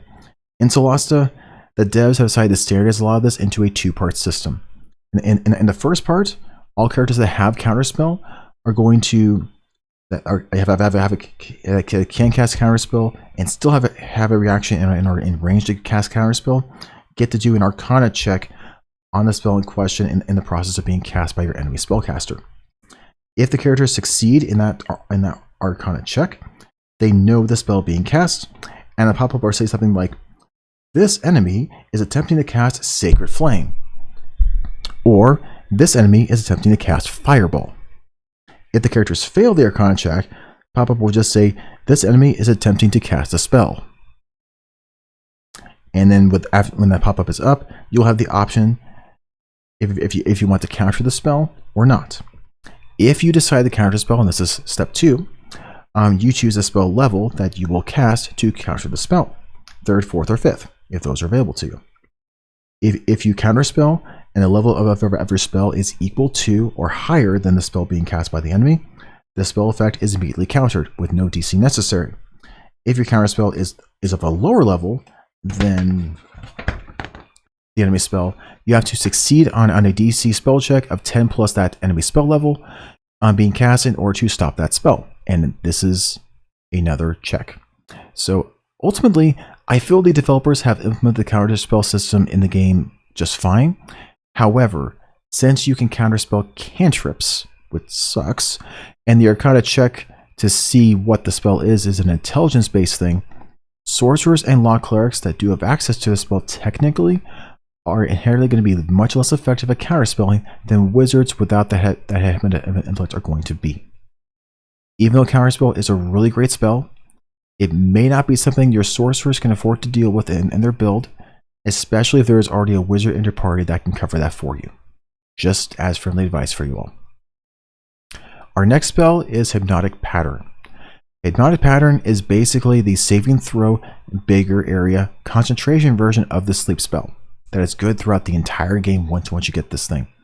As a really big AoE coverage spell with only a single save on enemies, and they're incapacitated for a full minute if they fail that one save, unless of course they're damaged or allies use an action to wake them up.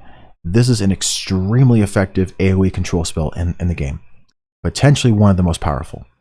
It can be hard sometimes to position this properly for wizards and sun clerics to make sure that you don't accidentally hit anyone in your party. However, sorcerers with the careful meta magic lets you be able to cast this spell wherever, and your party is going to automatically succeed the one saving throw needed.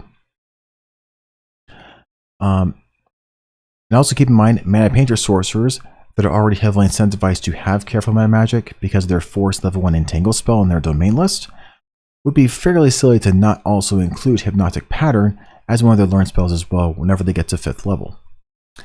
Having a full party with Hypnotic Pattern completely shatters this game, even worse than summons do, by the way. But even with just one member with this spell, still does insane wonders to pull the action economy into your favor in a fight. And our other S tier spell here is going to be Spirit Guardians. Spirit Guardians is pretty much the go-to concentration spell for clerics from level 5 to pretty much the end of the game, unless you have a subclass that really benefits from a different concentration spell. This is a player-based AoE spell that is a save for half damage, no save for difficult terrain while enemies are trying to move in the Spirit Guardians area, and it moves with your cleric. This spell also does not have any friendly fire whatsoever, so it allows you to hunker down on the battlefield if you wish, and cast wind wall around you so that enemies are forced to come at you unless they are spellcasters. The damage isn't the best, but it is reliable, consistent damage that can move with your clerics, can last multiple combats thanks to its timid duration. Honestly, everything else a cleric does with concentration is pretty much judged around whether it is more effective than Bless or Spirit Guardians. And that's just what it comes down to for them. They don't really get super powerful spells beyond this for the most part. At least ones that are concentration based. Our next spells here is going to be Fly. Fly is a spell that, frankly, if there wasn't programming limitations on impassable terrain gaps in this game that can only be crossed by jumping, Fly would probably also be an S tier spell for me. With those programming issues, it falls down to A tier. What Fly does is it sets the movement of the ally or allies that you're targeting with this to 12 cells instead of 5 to 7 that most races have. So it's 12 cells now, which is like double your movement. And you can also move in 3 dimensions instead of just 2 dimensions. This spell can also be upcast to affect more than one target. So you could affect up in the current game with 5th level spells, you can affect up to 3 party members with a single cast of Fly. And of course, gets even crazier if stacked with haste, because haste is another pretty potent spell. It doubles your movement, which if your movement is base 12 because of Fly, it doubles that movement to 24 cells for your movement. It adds +2 AC to the target. It also gives you an extra action a turn, which is a lot. But this only lasts a minute, and whenever haste falls, or whenever that minute happens, that target of haste is stunned for a round. The spell is super impactful though whenever it is going, but it does mean that ideally the caster of haste is not going to be the same party member that benefits from the spell. So ideally want to be in the back line, because losing the concentration on it, even after like a round 2 of it, is still going to be pretty costly against you.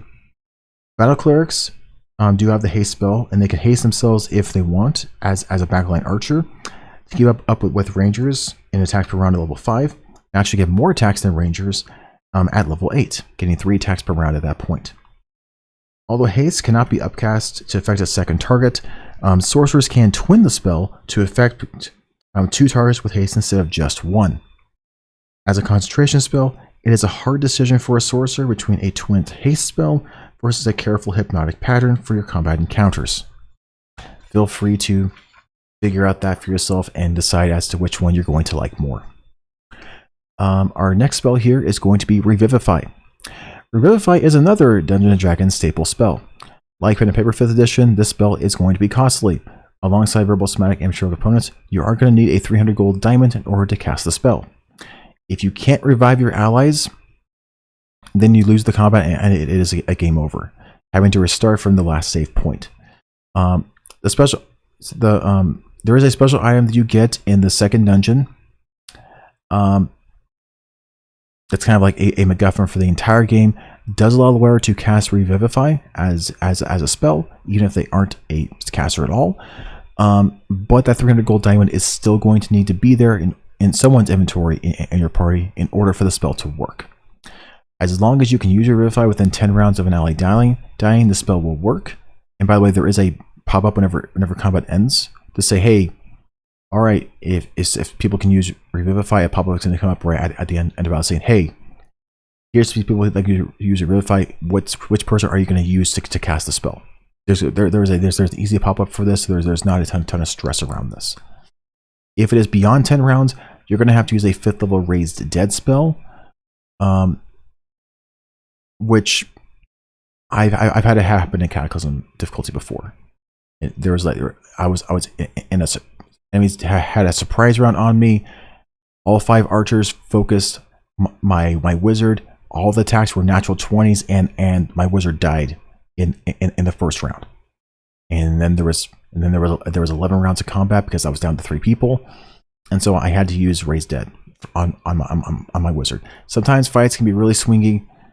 It is just what it is. Having Revivify and Raised Dead available in your party is very nice. Just saying. Even though there is an item that technically allows you to have this without needing a cleric to have this prepared. Just gonna throw that out.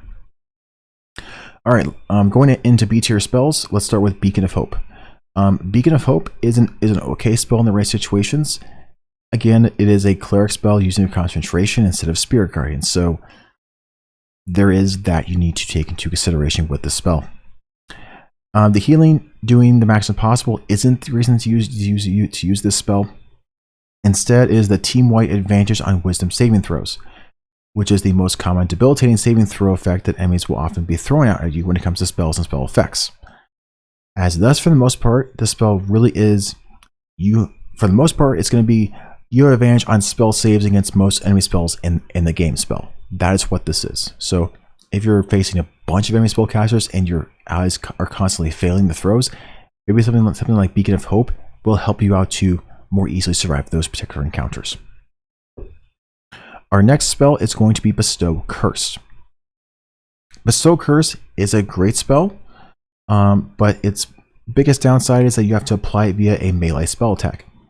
If you can hit the enemy, however, they are cursed for an hour, and succeeding on saving throws against whatever curse you select does not stop the curse. It just stops the effect for that particular turn. So this is a fantastic spell.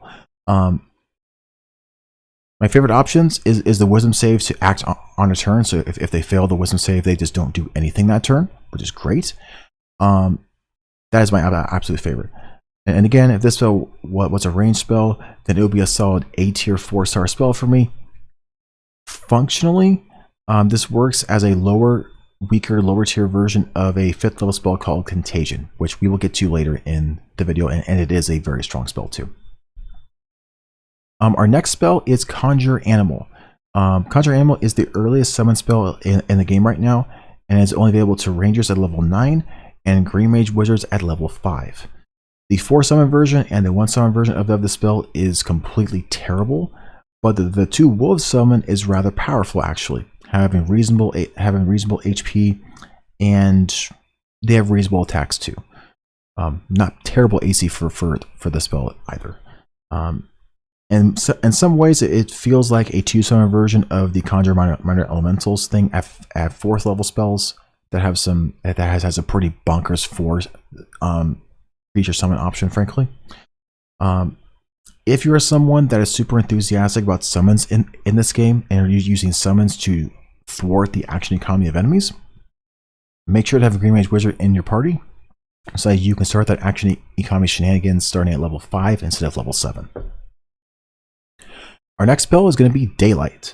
And Daylight is essentially the light cantrip that is a much bigger thing, doesn't need to be targeted at an object, it just is this globule light that just shows up and doesn't require any concentration. It does remove darkness that is not created from spells. There are a few bosses in this game that can create darkness from their abilities instead of spells, and this can't stop that. But it's otherwise a really good spell in a lot of good situations. Even though I like the light cantrip, you can't drop objects in the air, but you can place a daylight sphere in the air where a boss may fly through. So it does help to shore up some of the weaknesses of the daylight cantrip. And it's no concentration, so it's better than Dancing Lights. It does help shore up the weaknesses of a lot of those fights in general. Our next spell is going to be Dispel Magic. Dispel Magic is another potent option against spell casting bosses in the game. Is that one boss really strong at that concentration save? Now you can just walk up to them, cast this spell, and potentially end the effect, assuming they don't use a legendary resistance to stop that. You can always dispel detrimental effects on an ally much more easily than positive effects on an enemy, by the way. DC effects are of the same vein as Counterspell. Dispel Magic is at the same spell level as the spell effect you're trying to stop. It ends. If the spell effect is higher than your Dispel Magic level, then there is a DC check roll required to see if you can stop the effect. Just gonna throw that out. It works the exact same way. Our next spell is going to be Fireball. Fireball is, your standard go-to blasting spell in the game when it comes to damaging spells in general. There's nothing wrong with the spell, but all it does is damage, and unlike pen and paper 5e, this thing cannot light things on fire. So in my rules for materials for this video, it can only get a solid B tier 3-star status. Our next spell is going to be Mass Healing Word. Mass Healing Word is the healing word spell, except it can affect up to 6 people.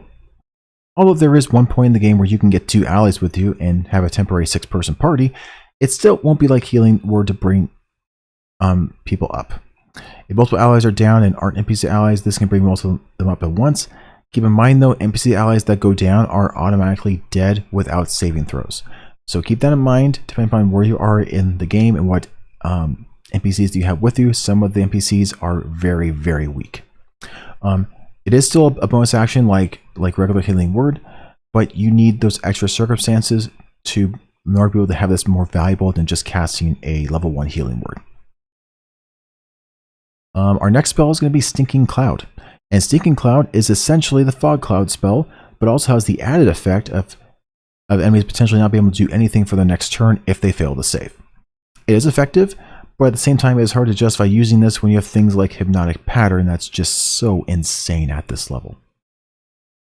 The really big usefulness for Stinking Cloud is if you're going to basically put up a control area and enemies are going to walk through that area later, then Stinking Cloud can be situationally okay. If there's a bunch of enemies all clumped up together already, Hypnotic Pattern is going to be your better option. Our last one here is going to be Vampiric Touch. Some of you might be surprised that I rate Vampiric Touch so highly in my personal list here. The reason is because, with all my experimentation, Vampiric Touch in this game seems to be the most effective, consistent melee single damage target option available to wizards that still lets them attack with their intelligence modifier and use a shield and the shield spell. It's only technically 3d8 damage, and Spirit Guardians, but just as a melee spell attack that can miss, but it also heals for half of that damage that it does as well to that caster. It can be upcasted to additional d8 per level. And so having two of these melee wizards with the Raise Shield feat, combined with a sorcerer in the backline doing a twinned haste spell, can still be really effective for that combination of damage. Having two attacks with 3d6 damage can still be pretty effective, honestly.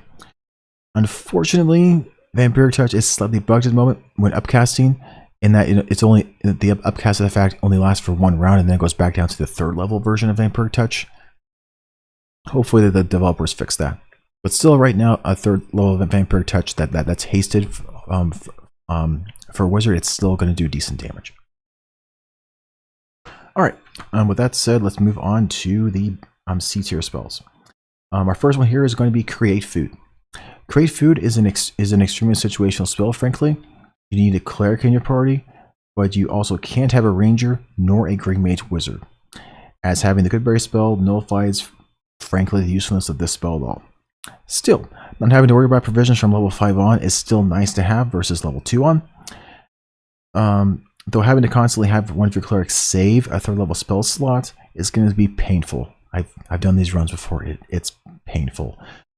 Spirit Guardians is always tempting to use in a very long day of battles. Again, if you don't have a ranger, Green Mage wizard, nor cleric, but still have a paladin, are going to be getting this level 9. It isn't really worth it in my opinion at that point, because if you've waited until level 9 to get this spell, you can probably afford to just be like, I've already gone through the first 8 levels of this game without this spell. I could probably just last the last 2 just fine without needing it either. Just my opinion, though. You still definitely could use it on a paladin too, but level 3 smites are still really nice. Our next spell is going to be Fear. Fear is another situational spell in Solasta that works as a forced move option, where you want the enemy to move away from you. This spell pretty much works as a cone version of the Cleric class's Channel Divinity turn Undead that works for most enemies in the game in general. This does have its usefulness, like if you're going to have a Black Tentacle spell behind enemies, and then someone else casts Fear on them to move them back into Black Tentacles, this can be pretty effective. However, if all you're needing is just them to move out of the area that they're in, something like a Fog Cloud is really cheap, no concentration, or not no concentration, no saving throw, and it's still going to be very, very effective still too. All right. With that said, we'll go on to Lightning Bolt. Lightning Bolt is a more reliable damage option, harder to use variant of the Fireball spell. It is still solid damage, and an excellent healing option if you have an entire party of Elemental Lightning Clerics at level 6. And at that point, they can use their action to heal from lightning instead of taking damage. So in that situation, it can be not only a damage option, but also a healing option. Wizards and Sorcerers pretty much are going to want Fireball instead. It's just what it comes down to. Our next spell is going to be Protection from Energy. Protection from Energy is a single target concentration spell to give resistance to a particular elemental energy. Realistically, you're going to use this to give fire resistance to some of your allies for an area of the game where you go into a volcano. I mean, you're in a volcano. It makes sense that you're going to be attacking and being attacked by lots of enemies with fire damage. Just makes sense. The tooltip is incorrect though, and that the spell does not grant the ability to affect extra targets while upcasting. Something you need to be aware of. You can technically still twin the spell to affect 2 people instead of 1 with a sorcerer. But at the same time, why would you twin this when you can just twin the haste spell? Just gonna throw that out there. Our next slide is going to be Sleet Storm. Sleet Storm isn't a terrible spell by any means, just a more situational one. You're going to use it against spellcasters as forced concentration stays and stop them from seeing, which does affect some of the spells that can be cast. Because the spell doesn't inherently do damage, the AI isn't going to recognize this immediately as a threat, and so the AI isn't going to really ever counterspell Sleet Storm. Just fun fact for you all. Combine this with the annoying bee cantrip from another party member for maximum effectiveness. You can also force concentration saves from attacks and spells, so it is going to be a situational spell. The slow spell is a great spell against enemies with multiple attacks and actions around. Unfortunately, most battles just have a few enemies like this, and the rest just have an attack, which means realistically, if you affect a lot of enemies with this, it's just going to be the -2 AC penalty is all you're going to be getting as extra enhancements to take them down. It's not really going to help a ton with the action economy back in your favor aspect that you might want to have with a spell like slow. Sorcerers with the careful spell meta magic can honestly just skip the spell entirely and just use Hypnotic Pattern instead for situations where this might be useful. Just going to throw that out there for y'all too. Wind Wall. Now this is a spell for a very specific playstyle that I don't like, known as the hunker down in the middle of a battlefield and force all enemies to come to you in melee. All of this is not as damaging as the popular version on Reddit, which is the hunker down with 2 clerics and do a wall of fire around you. This one, in my opinion, is better because instead of more damage when enemies go through it, what this does is it entirely stops projectiles from going through the wall. And so this means anyone who's attacking from range who is not a spellcaster is not going to be able to get through your wind wall. So basically everyone besides enemy spellcasters are going to have to go in and get to you at melee. So for more encounters, wind wall is going to be more effective than wall of fire for this one particular playstyle. Now, granted, I'm going to mention this. For this playstyle to work, you can't have any ranged attackers in your party that uses bows. So it's not going to be able to be synergistic with parties that have rangers and rogues. But it will still be more consistent on Cataclysm difficulty than hunker down with wall of fire plus spirit guardians. Just saying. Alright, as for our F tier spells, our first one's going to be Remove Curse. And this is simply because it all it does is remove curses, and enemies in Solasta right now don't really rely upon curses right now for what they're doing in the main campaign.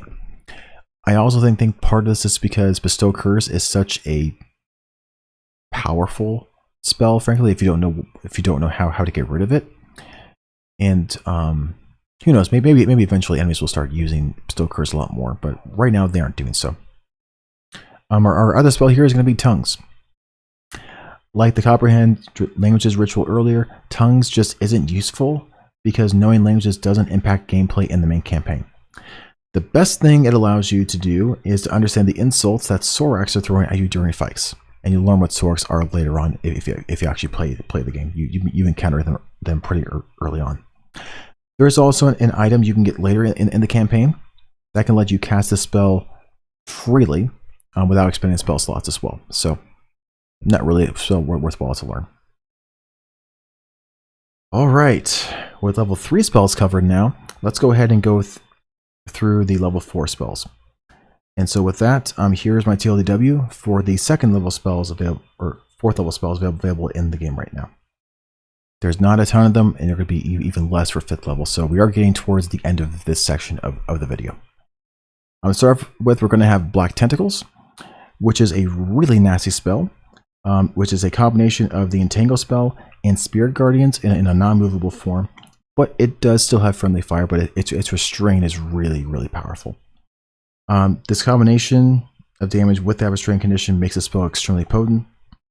It's not always going to be better than Hypnotic Pattern, but considering we don't have spells like Polymorph and Pygmy's Hand in the game yet, it is still going to be a decently strong control spell.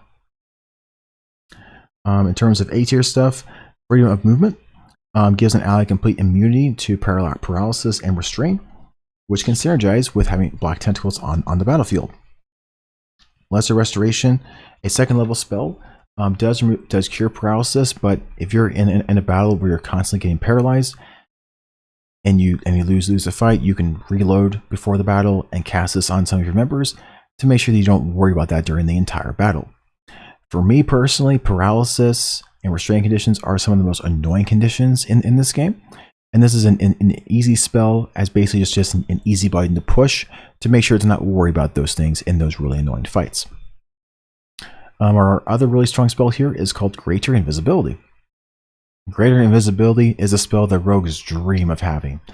Guaranteed advantage on attacks, nearly guaranteed advantage on attacks, nearly guaranteed disadvantage on attacks against you, which still makes it strong for martial characters and sorcerers that might, be, doing stupid things with their HP during combat.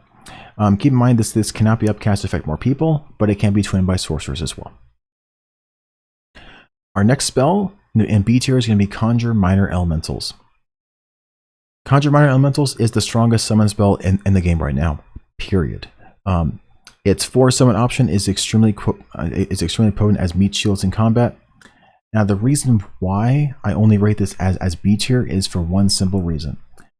Summons are completely controlled by the AI, and they do not follow you after combat. You have to basically cast these in combat for them to help you in combat, and they're basically stuck in combat once combat ends. From a convenience standpoint, from programming, they can go by faster. I do understand why the developers just had all summons controlled by the AI instead of the players, but it does lower the usefulness of these spells somewhat. Although technically, as rules as written, I can understand that that's sort of a way to rule how it's written inside of the player's handbook and such. But anyway, this spell is still effective and good if you want to control action economy and usefulness in battles in a single combat. Because hey, you can put 4 of these guys out and you've got a bunch of decent HP things just hogging up the battlefield between you and the enemy. So it is decently effective.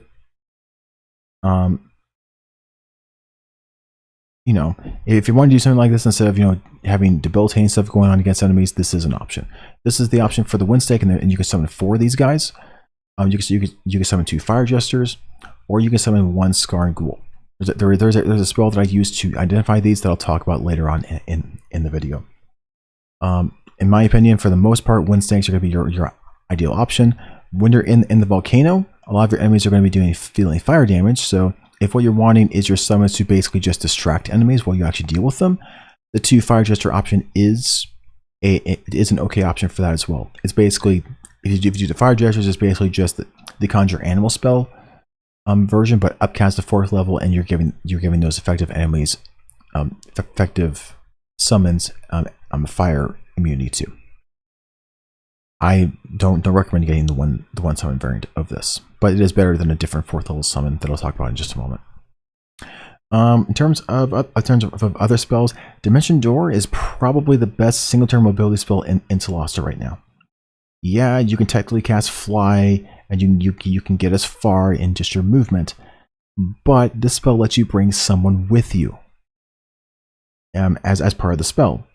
There are a couple of really annoying bosses in this game that like to run away. So combining this spell with someone that has haste or flight already on them allows that person with haste and flight, like a paladin, ideally, can make sure that one character that can do a lot of damage can make sure that they can catch up to the fleeing boss and finish them off. That is why this spell is really good. Our next spell is going to be Fire Shield. Now, if you thought the melee wizards didn't get enough with melee attacking with Vampiric Touch to be effective versus other melee martials, this just adds even more stuff to that. This is something they can pre-buff themselves with, and you get resistance to a damage type for 10 minutes, and you deal the other opposite damage type to enemies whenever they manage to hit you. When enemies do manage to hit you, they hurt themselves. And again, if you stack this with a wizard with Vampiric Touch, you're still going to be healing with your attacks as well to get some of that HP back whenever they do manage to hit you. With little cold damage from enemies in the game and a lot of fire damage and fire immune enemies, choosing the cold shield option is the reliable option for you if you just decide to go the melee wizard playstyle. Mana Painter Sorcerers do also get this spell, but Sorcerers do not get the Vampiric Touch spell, so they're not going to be as effective as wizards are going to be for the specific playstyle, unless you're like twinning like Shocking Grasp or something like that. With that being said, let's go on to the next spell, which is going to be Ice Storm. Ice Storm is basically a higher rank grease that is bigger area and does damage on the first round. In practice, it can be a serviceable but weaker non-concentration version of Black Tentacles that Sorcerers can also access, because Sorcerers do not get access to Black Tentacles. Cool. Alright. Our next spell is going to be Wall of Fire. This is essentially a fireball that decided to be cast one level higher for the exact same damage, but can persist for more than one round of combat.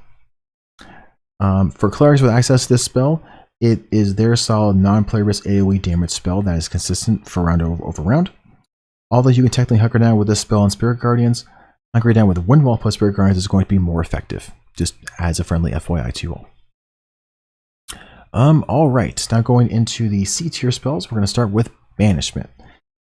Banishment is a save or suck spell with a single save, so it is going to be a strong spell if you can get to go off. If you can continue concentrating on the spell for the entire minute of the duration of the spell, the enemy is permanently killed. That's how they decided to implement this, because there was bugs if the game didn't do that. So that's how they decided to do it. Unfortunately, this kill effect also means that there's not going to be any good loot from the enemy left when they're just permanently gone. And let's just be honest, I am someone who loves to have as much loot as possible. And so losing some of it, even for an effective spell, is just not fun for me. If you're someone who is okay with losing loot, this is a great like 3-star spell to pick up for sure for a lot of your characters. Our next spell is going to be Confusion. Confusion is a single target Saber Suck RNG based spell, and I'm not a fan of spells in which you have to roll the dice after a spell works to see if it's beneficial to your party at all. I like reliability, and this spell does not give that to us. Black Tentacles, Fog Cloud, and others are all more reliable. If you can RNG the enemy doesn't act at all, or the attacks random ally in each one of these, then it's fine. The fact that this spell can succeed and they can still potentially act normally is not okay for me.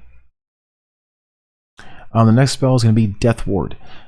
This is a situational pre-battle spell, generally used for when you keep on barely not beating a battle because an ally went down one round too early.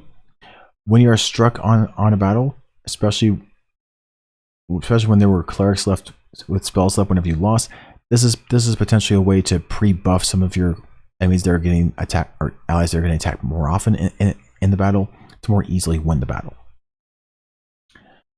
So yeah, if you're constantly reloading to try to beat a battle, this might be the spell for you. Our next spell is going to be Guardian of Faith. I'm going to be honest, I don't fully understand the Guardian of Faith spell, so I'm just going to put it here instead of F tier. It feels more like it's either supposed to be like a weaker wall of fire for clerics, or it's supposed to be like a trap spell. Just does some damage when enemies walk through it. It doesn't really seem that reliable to me, but I'm guessing it's because I'm not like seeing the effect. I mean, me being color deficient, there's probably something going on that I'm just not seeing realistically. So I'm just gonna put it here. For those of you that are watching and have played Solasta quite a bit, please let me know what this spell is supposed to be doing, because I don't really know. Cool, thank you. Our next spell is going to be Identify Creatures, and this is a spell to let you gain the full knowledge of enemies like instantly. When you have more knowledge of a creature, things like knowing their exact HP and abilities can be looked up in the game, and also on the bar at the very top of the screen where it shows the initiative. In that initiative selection, it'll start to show things like HP and such. When you initially meet a creature for the first time, you're not going to see that HP. Instead, you'll just see the bar slowly going down, but you won't see that total HP at all for that particular enemy, just as a friendly FYI. Also, something to keep in mind, the extra damage from favorite enemy for rangers scales from how well you know the creatures, and this spell lets you fully know them instantly. The screenshots for the Conjure Minor Elementals slides from earlier were achieved through casting this spell on my summons, and that stream was what immediately popped up after I casted Identify Creatures on each of those creatures. That was what popped up. It is fairly useful, and that's not just AC, it's also telling you what abilities that creature or thing can possibly do, and what they're programmed to be able to do inside the game. By the way, this also works on enemy bosses as well, to let you know the various abilities that they can also do. Just something for y'all to think about. Now that we're going into F tier, our first one here is going to be Blight. Blight is a save for half spell that is slightly more damaging than Guiding Bolt. Like, basically, the way to think about Blight is, imagine upcasting Guiding Bolt to 4th level, adding an extra die, making it save for half instead of at least save or suck, and you don't get the utility off of Guiding Bolt either. That's essentially what you're getting with the Blight spell. Now, if you are doing a certain exploit that I'll talk about way later on in the video, with a Child of a Sorcerer that can basically have infinite spell slots, twinning this spell and upcasting to the 5th level might be one of your better damage options for enemies that are separated. But besides something that I almost consider an exploit inside of the game, I just can't really suggest getting the spell, and as thus I'm saying just avoid this spell. Cool. All right. Our next spell is going to be Dominate Beast, and this is one of those new spells that developers added with the Sorcerer DLC. Now, right now, it is only available to sorcerers in their sorcerer list, though I imagine wizards probably will eventually have it added to their list as well. Dominating means that you get to control their actions entirely each turn, and that it's also just one save. Versus Charm, which they can save after every single turn. So Dominating is going to be more powerful than Charm because it's just one space save instead of a save every single round. Honestly, there still aren't many animals and bees that are worthwhile for our concentration in the game, just my opinion. So I just don't see this being worthwhile at all. That's just me. Giant Insect. This is the worst summon spell in the entire game. And this is including the weaker summon options from every other summon spell in the game. Not even kidding. And this is a 4th level spell. Some of the worst option from a level 3 Conjure Animal is going to be more effective than the Giant Insect Spider here. This thing is so terrible. If the developers want to keep this spell and have the strength that it has right now, it needs to go down to a 2nd level summon spell instead of 4th level. And until they buff this significantly or move it down to be a 2nd level spell, this is something to entirely avoid. There's no situation to ever pick this spell. Cool? Alright. Our next spell is going to be Phantasmal Killer. Phantasmal Killer is a single target save or suck fear spell that also does damage on each turn. Fear, which is a spell lower than this, is already a situational spell to begin with, but can at least affect multiple enemies at once. Having to upcast this and then going on to one target for the added effect to potentially damage them as well on one creature is just not a good trade-off for me personally. And our last spell here is going to be Stone Skin.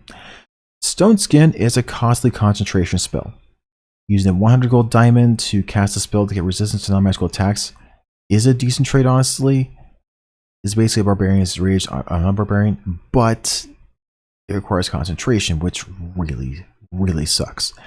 We have so many good concentration options competing for a wizard and a sorcerer's time than this, that it's just not worth it. If the developers wanted this spell to be used, they need to take the concentration part off of this spell. Although I think that might be how it's written in actual pen and paper. That's why I've probably never seen this spell ever. So that might just be why. But anyway, this is a bad spell to avoid too.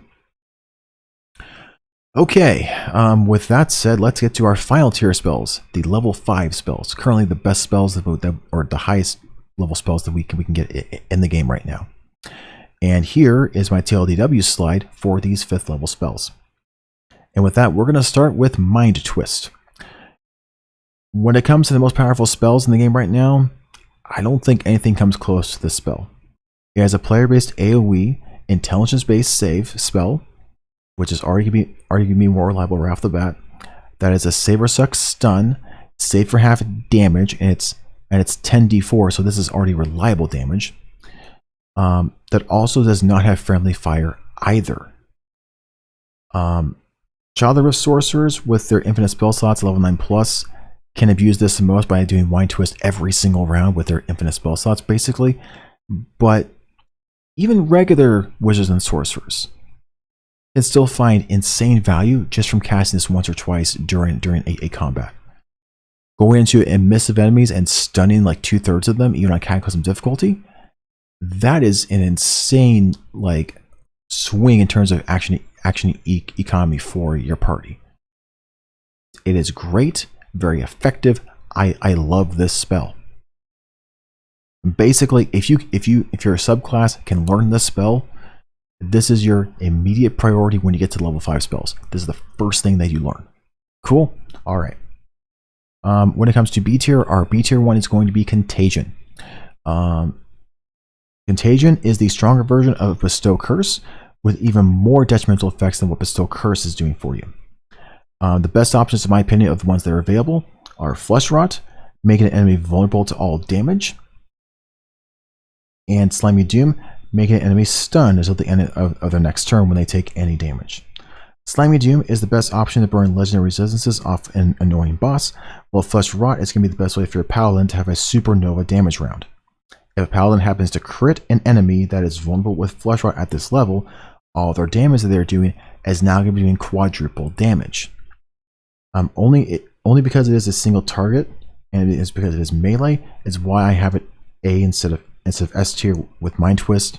But again, Mind Twist is just so insanely powerful that it's hard to compete with that at this level. I am sure at some point in the future on Reddit, someone's going to be like, yeah, I use this combination. I smited with my level 3 paladin with the attack, and it was a crit. So here is a super high amount of damage. I'm sure at some point it's going to pop up. I haven't seen a post like that yet, but at some point it's probably going to pop up. All right, with that said, we've got a lot of C tier stuff and below from here, frankly. So Cloud Kill is the Fog Cloud spell that also does damage. Remember that Stinking Cloud, which is a level 3 spell, has more utility by potentially stopping enemies from acting on their turn. However, this is still a good long-range AoE damage option for what is effectively the final battle inside this game. And by the time you get to 9th and 10th level to get this spell, you're getting towards the pretty end of the game. So having a good damage option for that particular moment, that's going to be like a 2-part battle with lots of enemies you're fighting, this is still going to be effective. Just going to throw that out there. Our next spell is going to be Conjure Elemental. For non-wizards with a subclass that gets this spell, this is a suitable replacement for the Conjure Minor Elemental spell. Trading the HP of 4 Wind Snakes for the lower HP but higher AC Elemental that does more reliable hits each round. The biggest downside for this spell is obviously that if you lose concentration on the Elemental, it's going to turn hostile on you. Remember that once combat is over, to short rest after the battle so that the Elemental unsummons, because if you manually push the remove concentration, it's going to turn hostile. It's just the way that this Conjure spell works. The other Conjure options, whenever you remove off the concentration, the Elemental just disappear. That's not how this particular spell works. So just something to keep in mind. Our next, and by the way, I forgot about this. Here's going to be the 3 stats for these elementals. Boom, boom, boom. My personal favorite is Earth, because it's got the most HP and the highest AC. So for being the frontline tank, this is the one. Now Air gets to move the most, and Fire. The Fire one can actually light enemies on fire with its punch attacks. So that one's decent too. Now we get to Greater Restoration. This is the spell that removes the downside drain effect condition from an ally, which is a condition you can get from vampire attacks or from a level 6 ability from Child of the Rift Sorcerers. And that ability is called Offering to the Rift. Because Child of the Rift Sorcerers get this in their domain spell list, it lets them essentially have unlimited spell slots and sorcery points if they have healing potions to heal after it. After they use Ray Restoration, after draining their health down. I think that spell probably needs to be taken off their domain spell list frankly for the balance of this game. That being said, it is just a single player game, so it's not the end of the world to have a subclass that's like stupidly overpowered. But sorcerers with this spell, with Child of the Rift Sorcerers with this spell is stupidly overpowered. I'm just gonna throw that out. Hopefully the devs fix this eventually. Our next spell is going to be Insect Plague. This spell is here for the same reason as Cloud Kill is. It is a longer range AoE damage option for the final battle of the game. It's more reliable damage, but doesn't have some of the fog cloud aspects that Cloud Kill will. Cool. All right. Our next spell is going to be Mass Cure Wounds. This is the best restorative This is the spell. What's the wording for this? This is the best healing spell with the best restorative capability in the game right now. There we go. Healing isn't as effective per se as, debilitating enemies or just flat preventing damage in the game. But something like this is nice to have in the back pocket when really bad RNG comes your way. And Clerics can prepare a lot of spells anyway. So it doesn't hurt to have something like this prepared. And of course, having Raise Dead is also important to have prepared as well for Clerics. Again, Raise Dead is the costlier, higher level version of Revivify. But as someone dies within 10 rounds of combat, the game's going to prompt you to use Revivify. Otherwise, the game's going to prompt you to use Raise Dead. Sometimes RNG is really bad, and you can hit by multiple natural 20s, and that can take you down before you can do anything. There's also that item that can give you Revivify and Raise Dead to be able to cast through the actual item.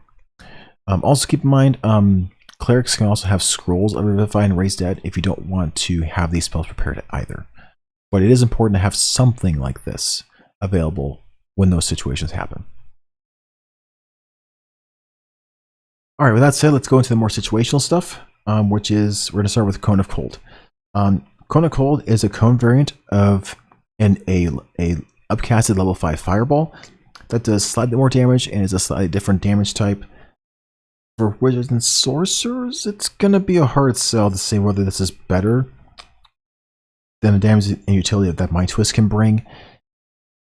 Just gonna be honest here, because if you're using Cone of Cold, they're right next to you. So why not just use Mind Twist? Do less damage, but you stun a lot of the enemies.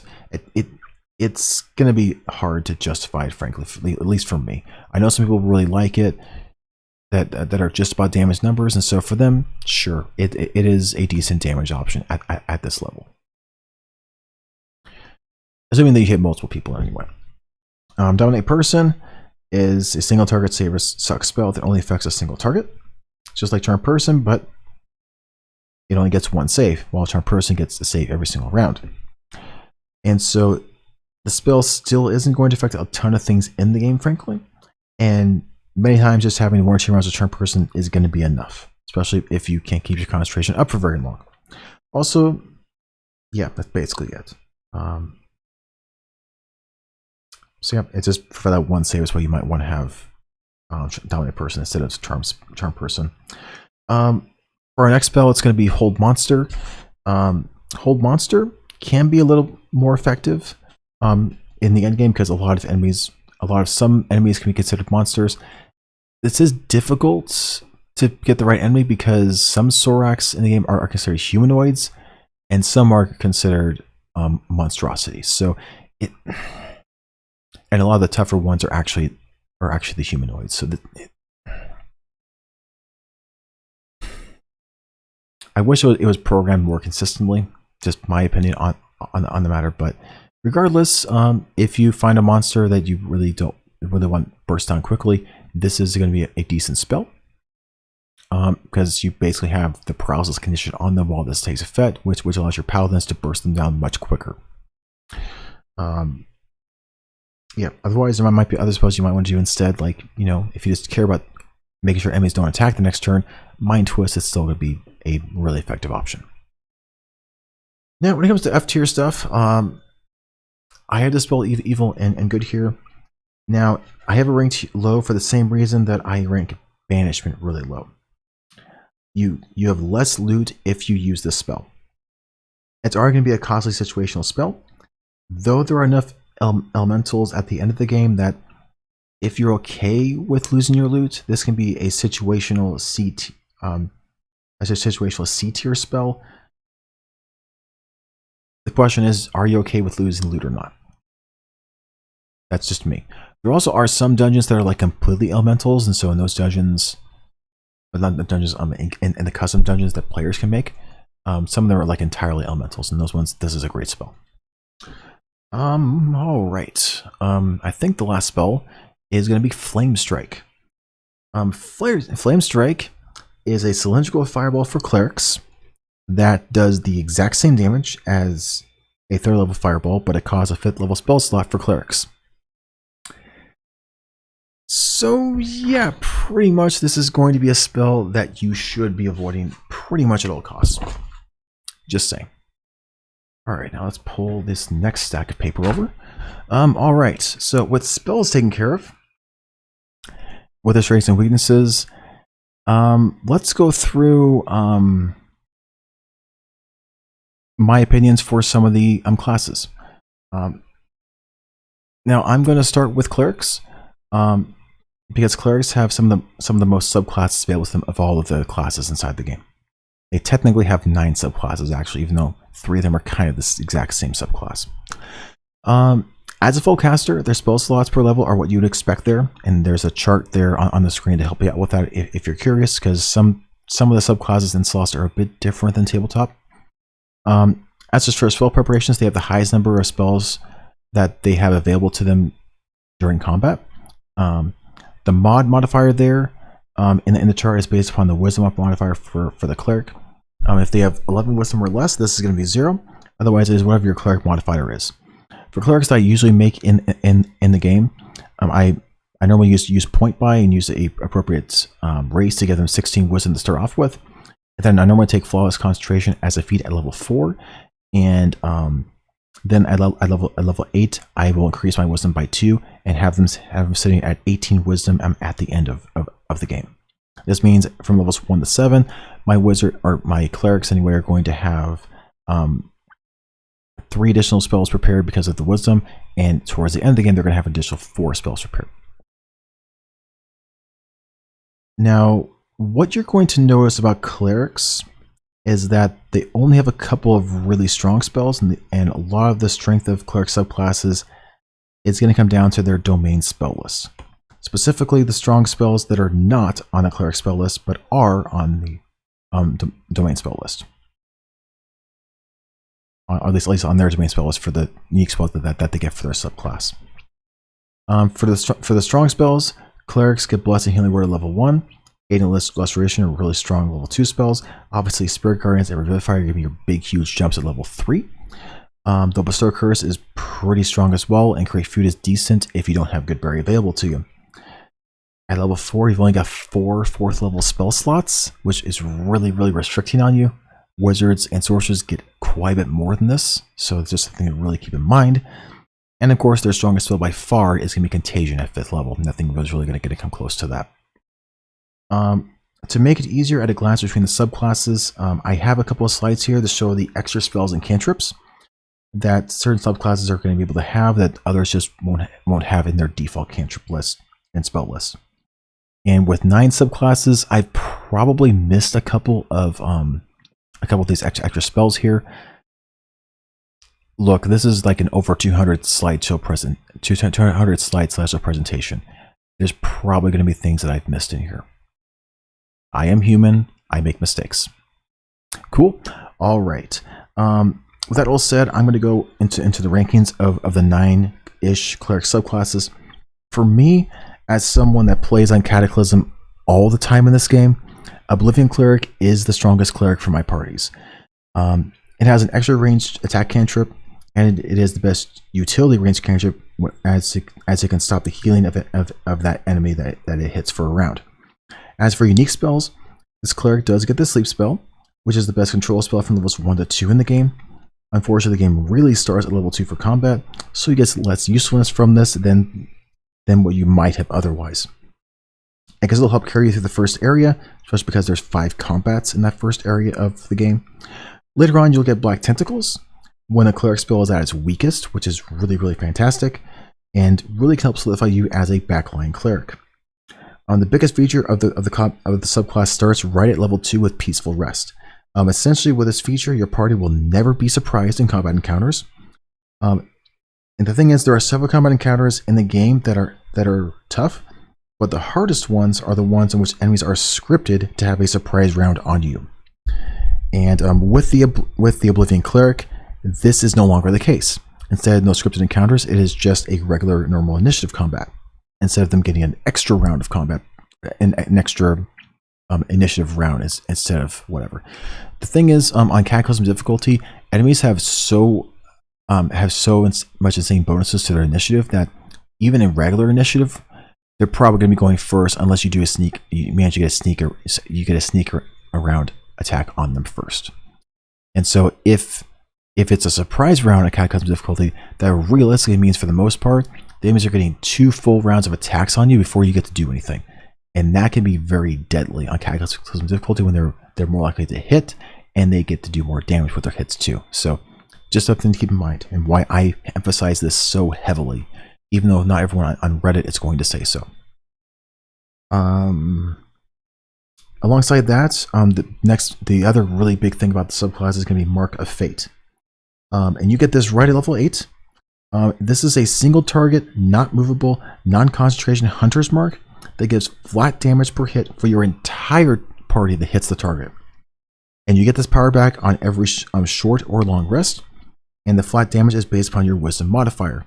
If you're like me and have an 18 wisdom, you're going to end up with 4 extra damage per hit for your entire party while this stays up.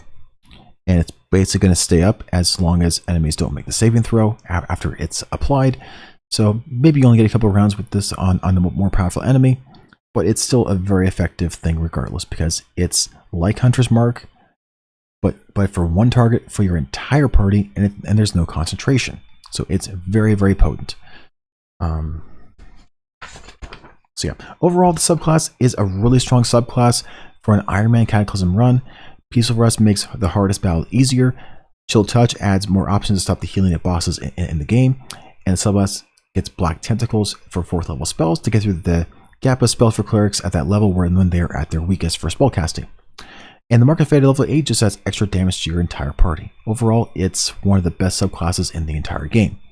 That being said, if you're not intending to do an Iron Man Cataclysm run, just plan on doing a Cataclysm run or just any run in the game, and you're okay occasionally going back to previous saves when the RNG is not in your favor, you can't really go wrong with Battle Clerics. They can use any weapon in the game. They get to cast spells with their hands full. They get a powerful ability at 1st level for temporary HP. They get to use once per long rest that scales with your cleric level. Their spell list isn't particularly the greatest, but its 1st and 3rd spell options give you the option to not invest in wisdom and still be effective as this particular subclass if you wish. Magic Missile doesn't need wisdom. Acid Arrow hits even with low wisdom. Flaming Sphere hurts enemies even if they save the throw. And Haste lets you be a viable backline archer cleric. So the subclass extras also synergize extremely well with being a martial character. Its Channel Divinity is extra damage. Just you can pump into an attack, and this can be melee or ranged. And this scales a little bit with level. It scales like every couple of levels, and you're going to see there's certain synergies at those particular spell levels.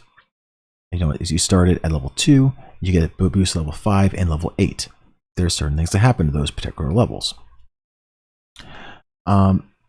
Additionally, with the subclass at level 6, at the same time the paladins are getting an aura, this cleric also is getting a smaller aura that gives you an additional 1 to attacks, damage, AC, and saves for you and any party members are standing like in any immediately adjacent cells. It's a much more aura than Paladins, but it's still extremely valuable. And then at level 8, you get an additional attack around. Overall, Battle Clerics are the strongest sword and shield subclass at every level in the game, which really tells you how overloaded the subclass is when this is still a full casting class. Thanks to its level 5 haste, it is still, for me, a competent A tier archer cleric as well, while being an S tier for this other playstyle. All the subclass features are good to great, and the class benefits whether or not you have high wisdom or not. So if you roll really high stats, or you can just invest entirely and be a martial character, either way the Battle Cleric is still going to be super effective for you.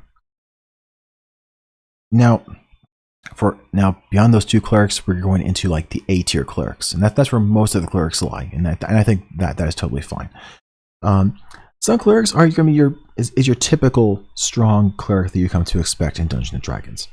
And it's basically the Solasta variant of the traditional light cleric from the player's handbook, with enough changes that they're okay. This class has a more reliable sacred flame than any of the other clerics, so even without a better cantrip or access to ranged weapons, because of that extra thing, it's going to be an okay cantrip for you to use. As for domain spells, it gets very far at level 1 and Hypnotic Pattern at level 5. A super strong control spell that lets this cleric be on the back line if needed instead of the front line with Spirit Guardians.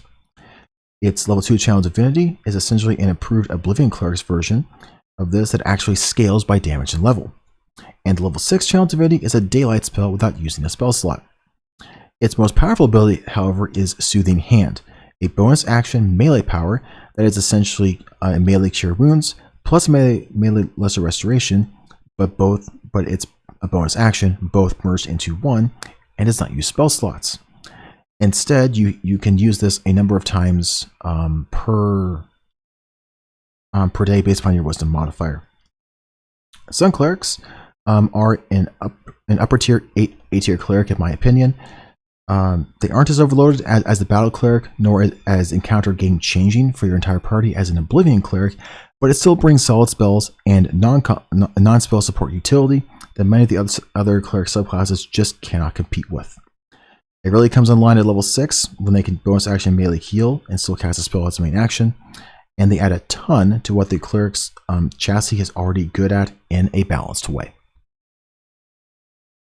And with that said, we're going to get to our next subclasses, and I'm going to be talking about the 3 elemental clerics basically at the exact same time, and that is because they all have the exact same unique spell domain list, and it's just the extra cantrip and slight differences in the subclass features is what differentiates them from one another. If you look at that unique domain spell list, you can notice that all 10 domain spells are listed here. None of their domain spells in that spell list overlaps with the main cleric list. And none of these spells for me are F tier spells either. Thunderwave and Fog Cloud are great spells early. Misty Step adds extra mobility if you already have Spirit Guardians up. I want to get into melee much easier, and you have access to fly with this cleric as well. As for Lightning Bolt, Wall of Fire, and Ice Storm, these are spells that, in a party with all elemental clerics, you can essentially use with the right cleric and its level 6 feature for Scholar of Elements to actually heal your ally cleric while at the same time damaging enemies at the same time. Conjure Elemental isn't a terrible summon, as clerics don't typically have summon spells in their list, so that's not bad either. The spell list is so great that the spell list alone makes this a solid A tier subclass, like very solid high tier A tier like cleric subclass, like group anyway. As clerics, are full casters, and this is a great list on their own for the most part. If you're making a wizard, this is not a bad group of spells to have for a wizard, frankly. Like, I would get rid of Levitate, Lightning Bolt, and Cone of Cold and put in other stuff, but this is not a bad group of spells to have. Each subclass gets Primal Harmony, getting resistance to the damage type of their named element, namely, fire, cold, or lightning. And each one also gets Scholar of the Elements at level 6, which gives them immunity to the element as a reaction, but also can heal them from that elemental damage as a reaction. There is some bugs with this right now because some of the clerics are getting the wrong Scholar of the Elements thing applied to them right now. I do believe the developers are working to fix that. I'm not sure when they're going to be getting that fixed though, so I'm not sure whenever you watch this video if it's fully fixed yet. We will see. I do know that they put out about a patch. They put out a patch like yesterday or today. So we'll and you'll see this video in a couple days after I record this. So I don't know if that'll all be fixed at that point. Now, because of the challenge events, the level 8 really differ slightly, with fires having the least utility and lightning having the most. And that being said, all three are fairly on par with each other, so it really comes down to what subclass and extras and extra cantrip you want and like the most in terms of its theme, as to what theme you're going to prefer. For me, lightning has the best utility of the powers. When it comes to fire, fire has the best resistance and Scholar of the Elements because of the volcano map that you go to. Ice is kind of in the middle. It's got better challenge divinity and call upon cold than most of the other ones.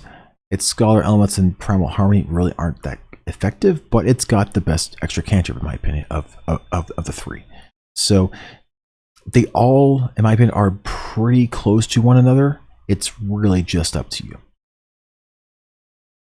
Now, after the Elemental Clerics, there's going to be a noticeable dip in effectiveness, at least for me, for the remaining three Cleric subclasses. The strongest of these remaining subclasses is probably going to be the Law Cleric. This is a subclass that is designed to be a greatsword wielding frontline cleric with shield and counterspell that is also still full casting and doing lots of things with that too. Pretty much almost like a full casting alternative to paladins that doesn't get smites and no aura either. The problem with the subclass is that part of it wants to be a caster, but part of it also wants to be a frontliner, and it can't really make up its mind what it wants to be. Like it's not like Battle Cleric that you know is decidedly a frontline character, but can also do casting too. This one's like it's like half and halfsies in terms of one and the other.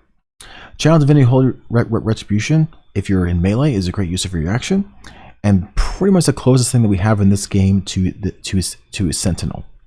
As a reaction after being hit, you can immediately use your reaction to hit them with a weapon attack, then your weapon damage, plus 2d6, plus your cleric level as extra psychic damage. Its other optional channel divinity allows you to improve disadvantage on a spell save against an enemy. So basically just like a certain meta magic option available to sorcerers later. Word of the Law and Anathema follows similar issues with spell casting. You also have to keep in mind that in order to use counterspell effectively, and this is the cleric that can use counterspell, you need high intelligence for that Arcana check to make sure that you don't waste your counterspell. You need really high wisdom for the counterspell if the spell is lower than the enemy's casting of the spell as well. You need high strength for your weapon, high con, so that whenever you're getting hit, you can use your channel divinity to attack back without like dying before you can use your channel divinity to attack back. And you need 14 dex as well for good AC in your medium armor. You start to realize pretty quickly this cleric subclass needs high stats in 5 of the 6 attributes that characters have. You need high stats in 5 for the Law Cleric to work as designed, and that's kind of a problem.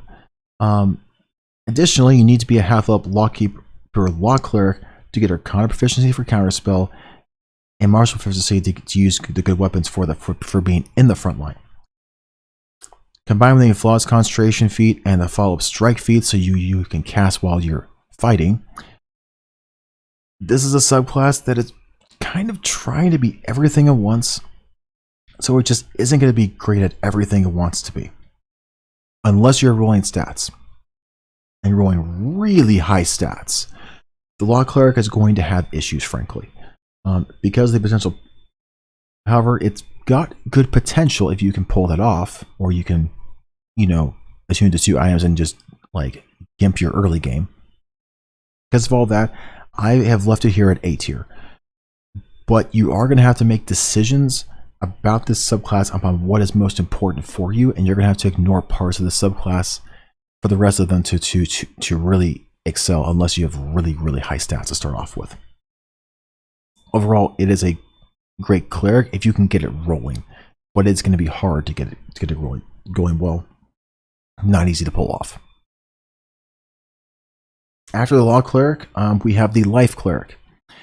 And this cleric, on the other hand, knows exactly what it is trying to be. A frontline cleric that heals and does absolutely nothing else. This subclass is also the only cleric in Solasta that starts with heavy armor.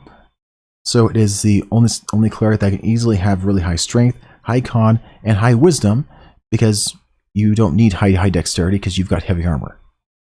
So you're still gonna have a good armor class. However, as you can see from the extra unique spells there, the list is kind of lacking any spells at all from that aren't already in the cleric spells list. It should be clear, and because of this misconception, a lot of people have rated the subclass much higher than it should be. And that's why I'm rating this as like almost the worst cleric in the game. It's lacking any unique spells, and everything here is entirely from the cleric spell list. So you're going to have almost every single cleric spell prepared as a life cleric. And the cleric list just isn't good enough to really justify having 24, 25 spells from the cleric list prepared. I'm sorry to say that, but that's just not the case. And yeah, alongside that, what additionally hurts the subclass is the entire subclass pretty much revolves around healing. And as noted earlier in this video multiple times, it is more effective in this game to debilitate enemies and prevent damage than trying to heal hit points back after being hurt and damaged. Its first level ability gives you an additional 2 times the spell level and additional healing to your target, which isn't that impactful. Channel Divinity, Preserve Life sounds like a good healing ability until you realize that it only restores allies up to half of their total hit points. So it's only going to be honestly effective if basically all of your allies are almost dead. And we ideally don't want our allies to be struggling and almost dead. We want them to be high HP the whole time. So yeah, Blessed Healer at level 6 makes slightly more sense because you're a frontline cleric. And whenever we heal an ally, we basically get the Disciple of Life effect also on us too. Honestly, with how ineffective the healing playstyle is, frankly, inside the game, the Life Cleric pretty much is just a cleric chassis with heavy armor on top of it. Granted, the cleric class is really strong, and so for me, heavy armor is barely enough to push this class out of B tier and into A tier. So this is still a barely A tier cleric, but this is definitely on the lower tier. This is at least on the lower edge of A tier anyway. It's not like some of the other ones that are like middle, upper. This is definitely borderline B A tier. But it is close to being B tier for me. With that being said about Life Cleric, I cannot give any leniency to Insight Clerics, the subclass that is objectively the worst cleric subclass in the entire game. A lot of the community, and I mean a lot of the community, really likes this subclass because they want to cast the Identify spell without a wizard. And the only other way to do that right now in the game is to pick an Insight Cleric or a Shadowcaster Rogue. As you can see from the unique spell list, this cleric doesn't have much going for it besides the Identify spell, which, by the way, isn't a spell that's even going to help you in combat anyways, and something that in the main campaign you can work around with a little extra gold investment. Unfortunately, none of the subclass extra features even really help in combat meaningfully either, which is where most of the enjoyment of this game frankly comes from, is the combat.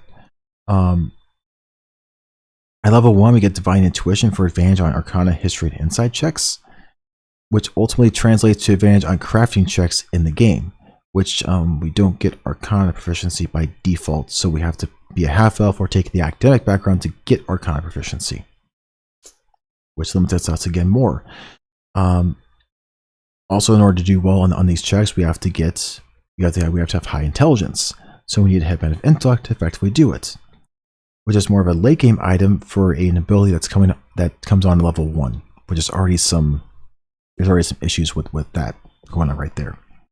Inspired Diplomats is also very inconsequential because dialogue mostly doesn't matter in the game, so knowing the success chances for things when most dialogue just doesn't matter, period, in the game. It's pretty much a worthless ability for how this game works.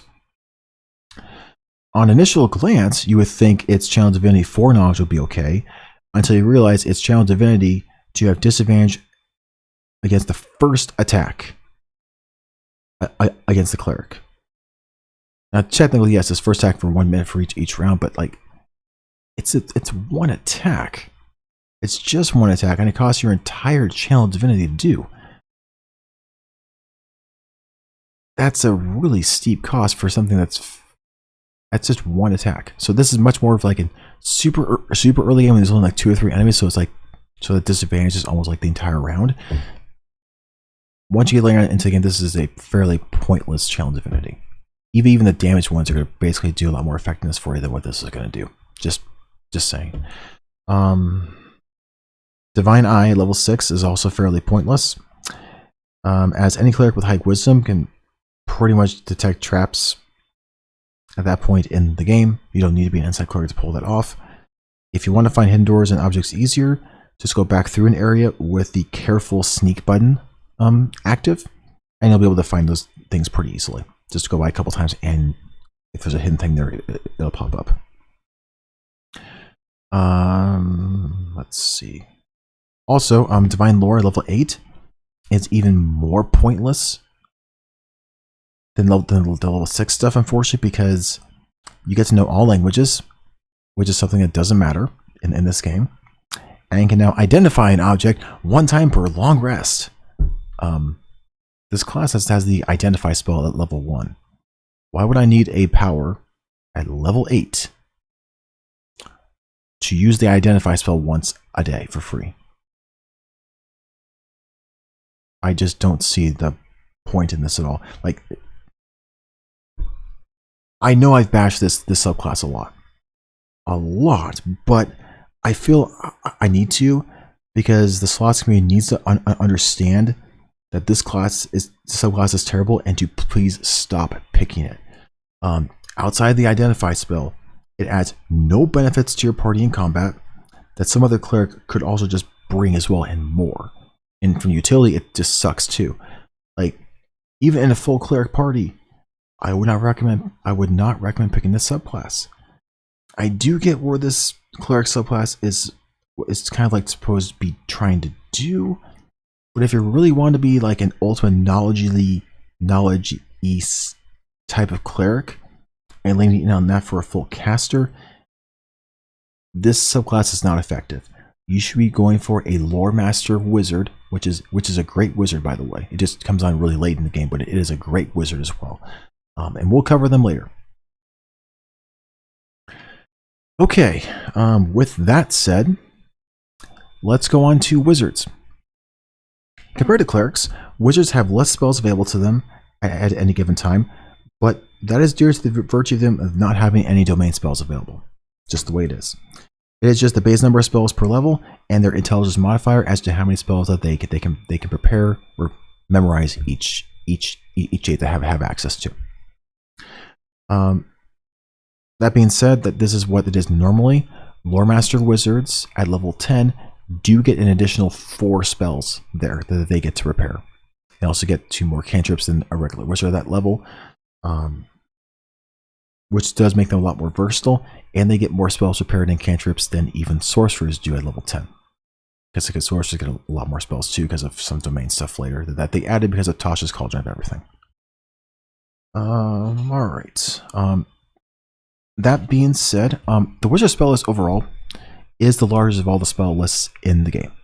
As thus, there's going to be a lot of good and some less good spells in here. They get Identify and Shield, can cast Identify and Detect Magic against ritual spells, meaning they don't have to repair those spells to cast them. Just know, they just have them in their spellbook. As a side note for wizard spellbooks, by the way, the default spellbook in this game is 100 pages, and each level of a spell takes up 1 page in a spellbook in Solasta. This means that first level shield spell will take 1 page, a second level of misstep takes 2 pages, a third level of counter spell takes up 3 pages, and so on. Wizards can scribe additional spells into their spellbook if they find them, but must make an Arcana check to successfully scribe the spell, which is a DC of 10 plus a spell level. Having Arcana proficiency and higher intelligence does help with this. This means it can be critical for any wizard that intends to scribe adding spells that they have their Arcana proficiency, which is part of their class. They can pick it if they wish. This also helps with stuff with counterspell too. I highly recommend for most wizards to buy a second spellbook, and for lore master wizards in particular to have 3 spellbooks, just because you get so many more spells for free on level ups than the other two wizard subclasses do. Wizards have decent spells early, but their game-changing stuff really comes online at 3rd level, frankly. Even though they still have great stuff for 2nd level, but it's like super game-changing stuff comes on at 3rd level. You know, things like Counterspell, Hypnotic Pattern, Fly, Haste, Dispel Magic, Bestow Curse, Fireball, all great spells at 3rd level. And then at 4th level, Black Tentacles, Greater Invisibility are all great. And as well as Conjure Minor Elementals, super great. And the 5th level, obviously Mind Twist and Contagion, both excellent spells too. The only strong spells that aren't on a wizard spell list are from things like lower level cleric spells and lower level ranger spells. And the Green Mage subclass gets some additional spells here too, that they basically get to steal from the ranger spell list. The notable ones here for me are Goodberry, because of how good that is for everyone. Entangle and Fairy Fire are nice control spells that a lot of your rangers probably won't be using. And Pass Without Trace helps a ton with stealth early game.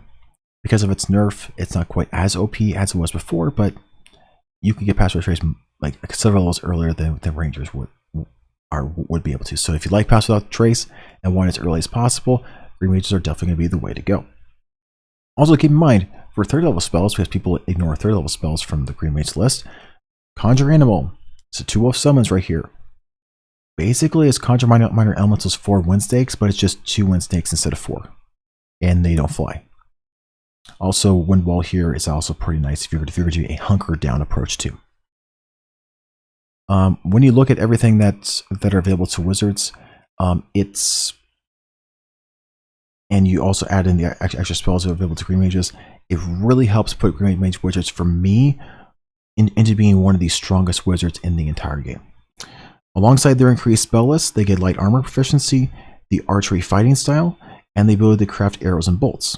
Considering crafting arrows and bolts is only available to certain classes in the game, if you're going for a full caster party, this adds that utility even more and pushes this even higher for that particular setup in the game.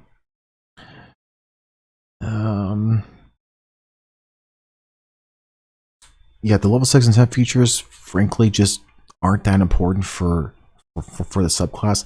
I know that some people push this subclass down because Entangling Shot and Leaf Scales aren't particularly impressive. Because, you know, I mean, the level 6 ability is basically just a single target restrain that just lasts for 1 round.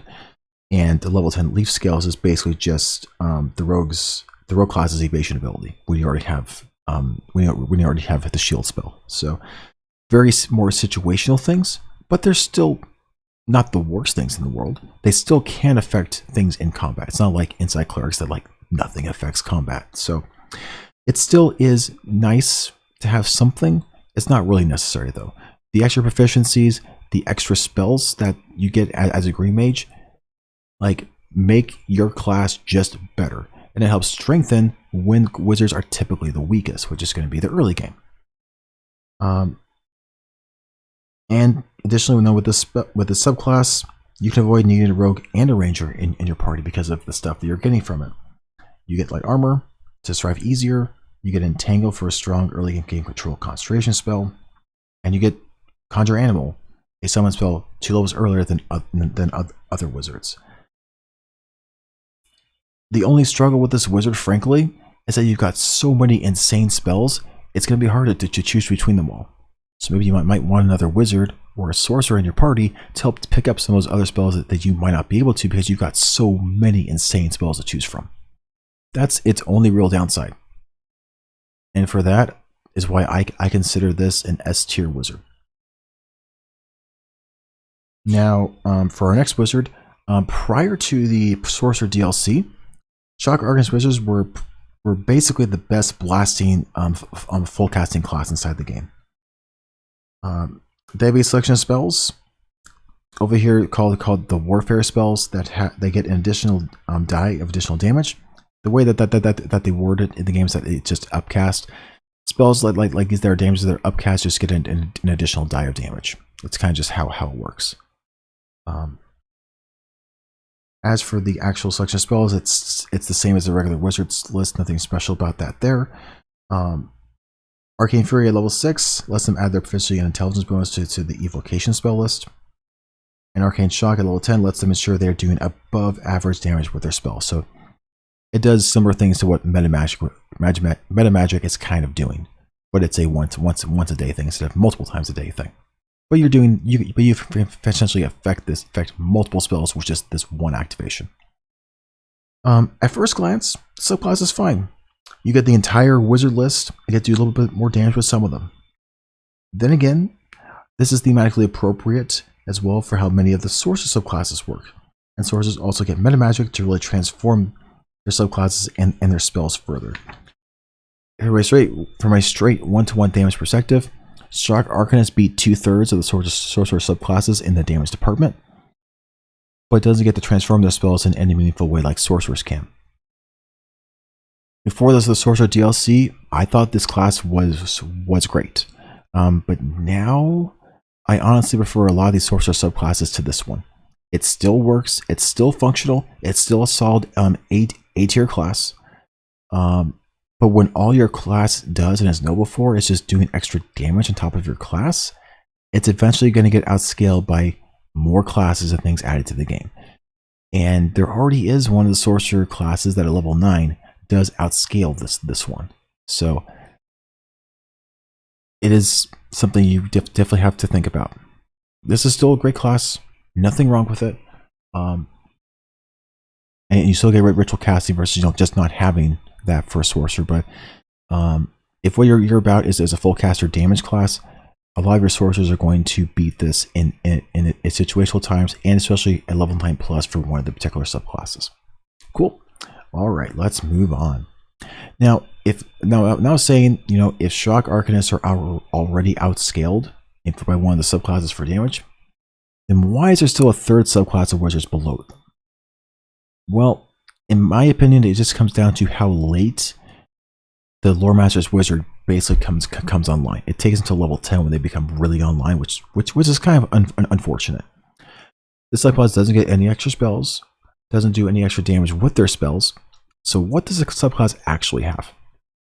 So first off, it has Keen Mind, which gives advantage to copying spells in your spellbook. So that saves a bunch of gold, especially in Cataclysm when you fail this a lot more often. An advantage on Arcana checks, which is involved in crafting, spell identification for whenever you're trying to see if you want to cast a counterspell, and also for counterspell itself. And for advantage, that means that with that counterspell DC, it means that pretty much what it means, since crafting is an intelligence check and all this stuff is intelligence-based checks, and you get advantage on all that stuff, this is the subclass that right at level 2, and once you get those abilities, it's the best crafter in the game, and it's the best counterspeller class, or subclass at least, inside the game.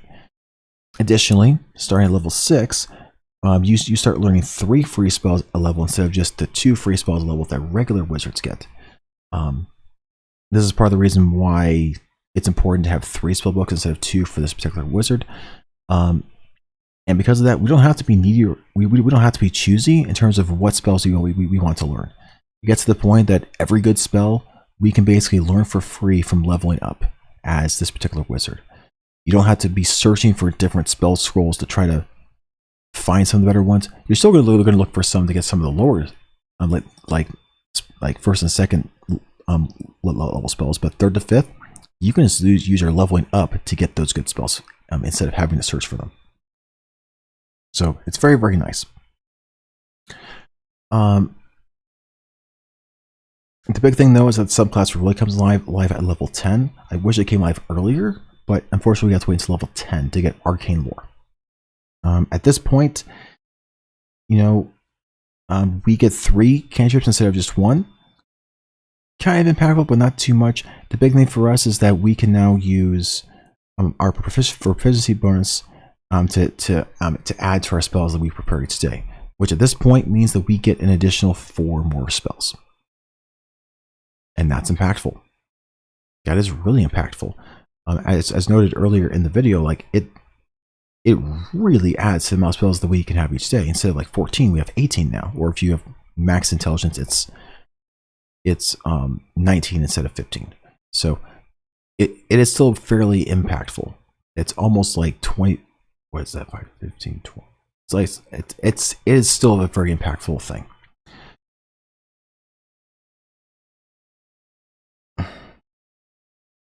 And now, when it comes to a lot of the spell lists that I've been mentioning earlier in this video, some of the situational spells that I had gripes with was because, well, you might not know 100% when you might get a random encounter that where this spell is going to be good. Well, a Lore Master Wizard is more easily able to repair many of these situational spells because they get an additional 4 more spell slots to be able to use to prepare spells. Three mages have the most spells. Sark Archons can do the most damage with their spells as a wizard. But Lore Master Wizards just have the most spells and versatility options available to them in any given combat inside the game. In fact, they have more spells and cantrips at level 10 than any of the sorcerers are whenever you finally get to 10. Unfortunately, in my opinion, this aspect of the Lore Master comes on too late for players to appreciate because it is a level 10 feature. If Arcane Lore was at level 6, in my opinion, this would be an S tier class. Just gonna put it that way. Ultimately, it still is a solid wizard. It's your best crafter and counterspeller wizard, and you get to prepare the most spells, and you can most easily learn every single spell in the game as a completionist wizard too, if you really want. Cool. All right. With that all said, let's go to sorcerers. In many ways, sorcerers are kind of diet wizards with a more constricted spell list, but the potential with their meta magic to do more with the limited spells that they do have access to. The developers, again, as I said mentioned earlier in the video, borrowed some inspiration from Tasha's Cauldron of Everything and gave sorcerers in this game 1 domain spell at each spell level. As a note, sorcerers cannot change out domain spells that are outside of their sorcerer spell list. So those subclasses that have more non-sorcerer domain spells are going to have more restricted flexibility in their spell preparations and in the overall build than other subclasses, just as an FYI. Now, sorcerers do get meta magic at 1 sorcery point per level in the game. Meta magic will use at least 1 sorcery point to do their effect, with some effects costing more than 1. You can use sorcery points to make spells, you can convert spells to more sorcery points, and one of the subclasses can convert their own current and maximum HP into sorcery points as well. The subclass is actually a little broken in the game, we'll talk about it later. And I'll go into super detail on it in a more detailed Reddit post later as well. There are 7 meta magic options to choose from in the game at the moment. When meta magic options open up at level 3, you can choose 2 of the options. It opens up at level 3 because there are some meta magic options that take 3 sorcery points, and the developers of the original Dungeons & Dragons 5th edition didn't want you to feel terrible about choosing an initial meta magic that you couldn't initially use, so it opens up at 3rd level. But at that point, you get to choose 2 meta magic options of the 7 that the developers of Solasta have implemented into the game, and you get to choose a 3rd option at level 10. And keep in mind, you don't get to switch out any of your meta magic options the entire game, so you have to choose really wisely. Now, when I play pen and paper Dungeons & Dragons 5th edition, my 2 go-tos are Subtle Spell and Careful Spell. Unfortunately, there's no Subtle Spell in this game. So my go-to preferences in Solasta are Careful Spell and Twin Spell. Careful Spell makes Hypnotic Pattern a super strong and reliable spell at 5th level, to the point that it may be the only control spell you really need to prepare as a sorcerer, frankly, with that meta magic. Twin Spell is really nice to twin cantrips in the early game for extra on-demand damage, and some of the other select spells in spell lists like Haste. Of course, deciding between twinning Haste or Careful Hypnotic Pattern is still going to be a dilemma that a lot of your sorcerers are going to have to face if you're going to choose those two meta magics in particular. Many guys out there want a sorcerer to be a bursty powerhouse, so they suggest Twin Spell and Empowered Spell, and then Quicken Spell level 10. I do get that. If you want to do that route, you definitely can. You just don't get a super nice Hypnotic Pattern, but that is okay. Heightened Spell has some late game situational usefulness, so it can be another alternative level 10 magic if desired. Distance Spell and Extend Spell don't really have much meaningful use in Solasta as far as I can tell right now in experimentation, so those are magic that you can pretty much avoid entirely. When it comes down to it, this slide here helps show the cost for converting spells to sorcery points and the cost of converting sorcery points to spells. For Child of Glyph Sorcerers, is the cost of 5 current and maximum HP as a drain effect against you to gain 1 sorcery point as a bonus action. The spell creation and spell point, the sorcery point creation and spell point creation things are also bonus actions to do. So all this stuff is just causes a bonus action to do inside of combat. All right, instead of showing initially the tier list spells for sorcerers, I think it would be more important first to show the list of wizard spells with crossed out the spells that sorcerers don't actually have access to. So you can see, okay, here's the things that I'm going to be missing by not having this. So the big things obviously lost at the beginning is going to be no Identify, no Longstrider, no Protect from Evil and Good. No Flaming Sphere at 2nd level. We've got no Bestow or Remove Curse, no Vampiric Touch at 3rd level. We don't get Black Tentacles. Conjure Minor Elementals at 4th level. And at 5th level, we've got no Conjure Elemental and Contagion. So big things obviously is going to be, you've got no Identify, which is a big deal. You've got no Bestow Curse, which is powerful. No Contagion, which is the more powerful Bestow Curse. No Black Tentacles. And you've got no summoning spells. So that's basically what you're losing to become a sorcerer instead of a wizard in this game for one of your party members. Beyond that, a lot of your spell list is going to be pretty similar to a wizard. So it still is a decent spell list. A smidget weaker, so for me it's still going to be kind of a 4-star list. So still have lots of great spells here. You get all the cantrips available to you, and you get one more cantrip than regular wizards at the beginning, which is great. You still have many great early game standard wizard options. As far as Expeditious Retreat goes, Child of the Rift Sorcerers are the only other subclass beyond Spellblade Fighters that can really abuse Expeditious Retreat, but you're waiting until level 9 to really abuse it. So, again, that's going to be something I'm probably going to be talking about on Reddit in a very detailed post. Unless y'all really want me to do a 30-minute video on it on YouTube. I definitely can do it. I mean, we're already at like 3 hours right now in this video, so it is what it is.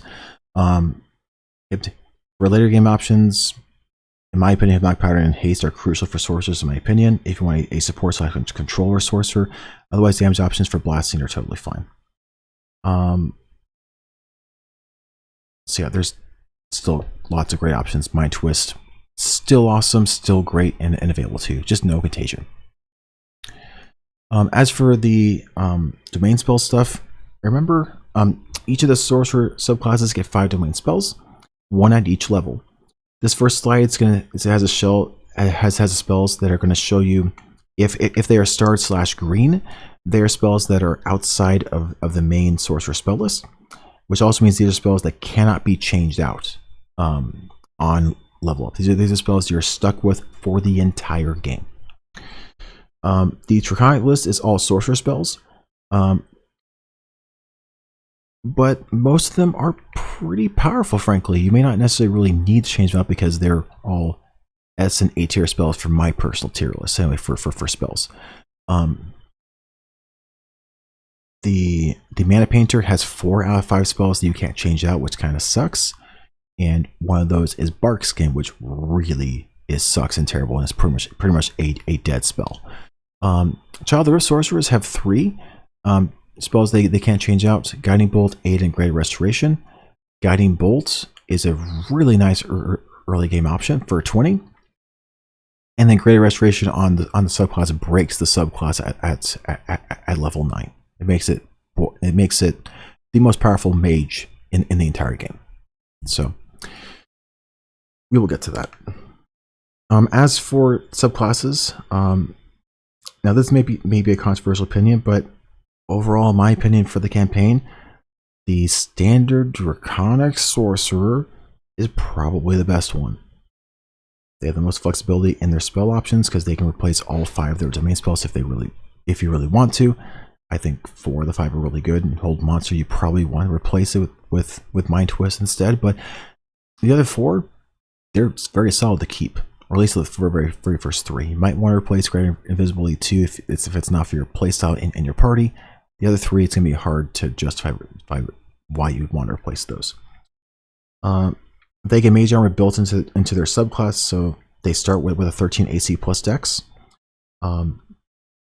They also get more HP per level than other sorcerers, so overall they just before level 9, when one of the sorcerers becomes stupidly broken, this is your most durable sorcerer by default inside the game. And again, at level 6, they get to add their Charisma modifier to any spell or cantrip that matches their Dragon Ancestor. Generally, this means you're going to go Fire or Ice, as there is decent cantrips for both of those, and most of your powerful blasting spells, a lot of the levels are going to be Fire or Ice damage anyway. Now, Draconic Resilience isn't particularly great because you have to use a sorcery point to get 1 hour of resistance to your particular element, when Elemental Clerics get that resistance for free at level 1 without any expenditure of anything. So this is a bit weaker. I wish this was just a passive thing instead of having to use spell resources to get this thing, but it's not like terrible tier. It's just compared to other subclasses, there are things that could be improved with this. It's still a very solid subclass, frankly. You have great spell flexibility with your domain spells, combined with good passive durability with my magic. It frankly lets the sorcerer do mostly any playstyle that a sorcerer could traditionally do just fine in the game. Sure, there can be better sorcerers at certain points in the game, but I think this is the best sorcerer definitely for the first half of the game, and it's still a solid choice during the rest of the game. Its only weakness is that it doesn't recover sorcery points outside of a long rest, while the other two subclasses do get an option to be able to do so. But again, if all you're doing is doing 1 battle, long rest, 1 battle, long rest, only one of the 2 other subclasses can actually beat this sorcerer.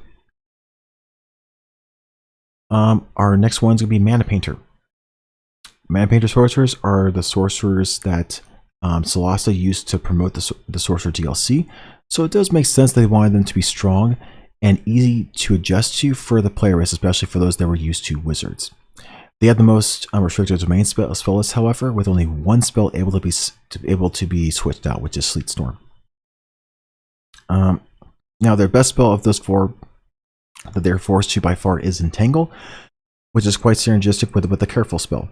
Unlike Tabletop 5e, Careful spell in Solasta works for the entire duration of a spell, so Entangle doesn't restrain your party at any time when it is up, instead of just for the first round like it is in Tabletop. So it is a very, very strong spell with the Careful spell in this game. Mana Absorption, you get to use Charisma for your spell saves, which basically means you get to entirely dump your Intelligence and Wisdom stats, because those stats for the most part are used for spell saves anyway. You get to use your Charisma for all of those things, which is great. Keep in mind though, if you're going to use Counterspell, you are going to need to still have high Intelligence. So like an Amulet of Intellect or Headband of Intellect. Is what you're kind of going to need in order to do Counterspell if you want to use Counterspell on the subclass. You are more restricted in your domain spell, so that might not be an option for the Sorcerer. And as for level 2, your level 2 Mana Drain lets you do a force melee damaged attack that gives you a sorcery point per short rest, which is okay, but it's not overly impactful, frankly. Mana Tap at level 6 is where the subclass really comes in line, in my opinion. It's basically Arcane Recovery for Sorcerers, and it gives you a certain amount of sorcery points based upon your level. I have it listed there on the site as for what levels gives you what amounts of sorcery points, in case the wording might be confusing for some of you. Overall, Mana Painter is an okay sorcerer. It's still a bit weaker than Draconic Sorcerers pre-level 6, which then becomes the best sorcerer from level 6 through level 8, and then the other subclass beats it at level 9+.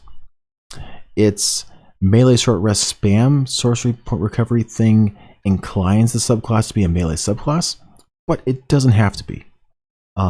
Its less inflexibility in domain spell slots hurts as a subclass a lot, but if you do Careful Spell Entangle, it does help to make up a little bit for it. Just saying. Now, the subclass that broke the balance of this game and forced the developers to rebalance several of their spells inside the game, and they'll probably have to do more, is Childhood with Sorcerer. You may have noticed that I refer to this subclass the most of any other subclass in the game right now, and that's because it is a borderline brokenly strong subclass at level 9+. But we'll get into sort of a TLDR as to why. I'm not going to go through everything in this video, but I will go through some things anyway. All right. As for the Sorcerer domain list, it is a good domain list. You have only 3 force spells.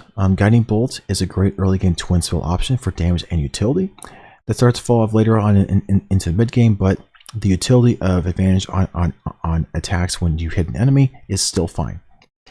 Aid is a great utility spell that was heavily nerfed because of this Sorcerer subclass, so that it would stop being an efficient early game option for second level spells from Clerics to be transferred to these Sorcerers. With the nerf, it is now probably their weakest spell of the domains spells in the list. Daylight Banishment can be switched out, so those aren't a big deal. However, having Greater Restoration in the list is pretty game breaking. This is because the entire subclass's power budget, so to speak, pretty much is in the power of its level 6 ability, Offering to the Rift. On the outset, it sounds like a really bad ability. Losing 5 current HP and maximum HP as a drain effect for a sorcery point as a bonus action is pretty costly. That at 6th level can only be cured through a long rest, which is a significant cost, frankly. Then again, it does help players to recognize the value of spells and sorcery point options. You might ask yourself, is this extra sorcery point on this spell that I want to empower worth 5 HP on my character? If not, maybe I'll choose a different choice that is better. It doesn't have to use a sorcery point. However, this game, just as an FYI, has coded the drain effect from this spell, from what I can tell, in basically the same way that they coded the drain effect from vampires. And you can fix vampire drains through not just a long rest, but through Greater Restoration. And so I tested this out, and you can cure the drain from Offering of the Rift with Greater Restoration as well. And you get Greater Restoration as a domain spell. Oh boy, developers, why did you do this? Why did you do this? Why did you do this? This means that at level 9, we can actually start the day by converting sorcery points to spell slots, and then from there, when we have sorcery points that we can start gaining through our drain effects, we can start draining our current and maximum HP into more sorcery points, then converting those even more sorcery points into more spell slots. As long as we save a 5th level spell slot for Greater Restoration, and we manage to get at least a 5th level spell slot and something more during this conversion, we can then use our Greater Restoration, and then we can use regular healing potions or healing other options to get back to where we were in our HP. And then we end up having more resources effectively to cast with this character at the beginning of combat on like your first combat of the day than any other sorcerer in the entire game. Effectively, what this does is we can end up having the equivalent or more in sorcery points available to us at the beginning of our first combat of a day than what a Mana Painter sorcerer could have in total sorcery points combined with their first battle plus their short rest. This also means that the recovery option of this sorcerer is still good, even if we are long rest spamming and only do one battle counter per day, because we can do this prior to combat and then use Greater Restoration and then use healing potions to get our health back. And this subclass, in my opinion, is only broken because it has Greater Restoration. And because of that spell, we can efficiently make spell slots indefinitely as long as we have healing potions or other means to heal ourselves after using Greater Restoration. It is for this reason that this subclass, if enough gold is invested, can do more damage per round consistently than any other mage in the game right now, including Shark Arcanist Wizards. I mean, seriously, what other full caster that only has a few fifth level spell slots can actually compete with this sorcerer if you kept on doing this and prepare 10 or 20 fifth level spell slots? Like, you aren't going to be able to compete with this mage. You just can't. I will go into more math on Reddit and show you the costs and what it would take, and some other ways to more easily manage this without needing health potions with a certain party composition. The TLDR with this is that the best way to nerf the subclass unobtrusively while keeping the intentions roughly the same from the developers, in my opinion, is to remove Greater Restoration from the domain list of the sorcerer. That is what's giving it the infinite spell slots right now.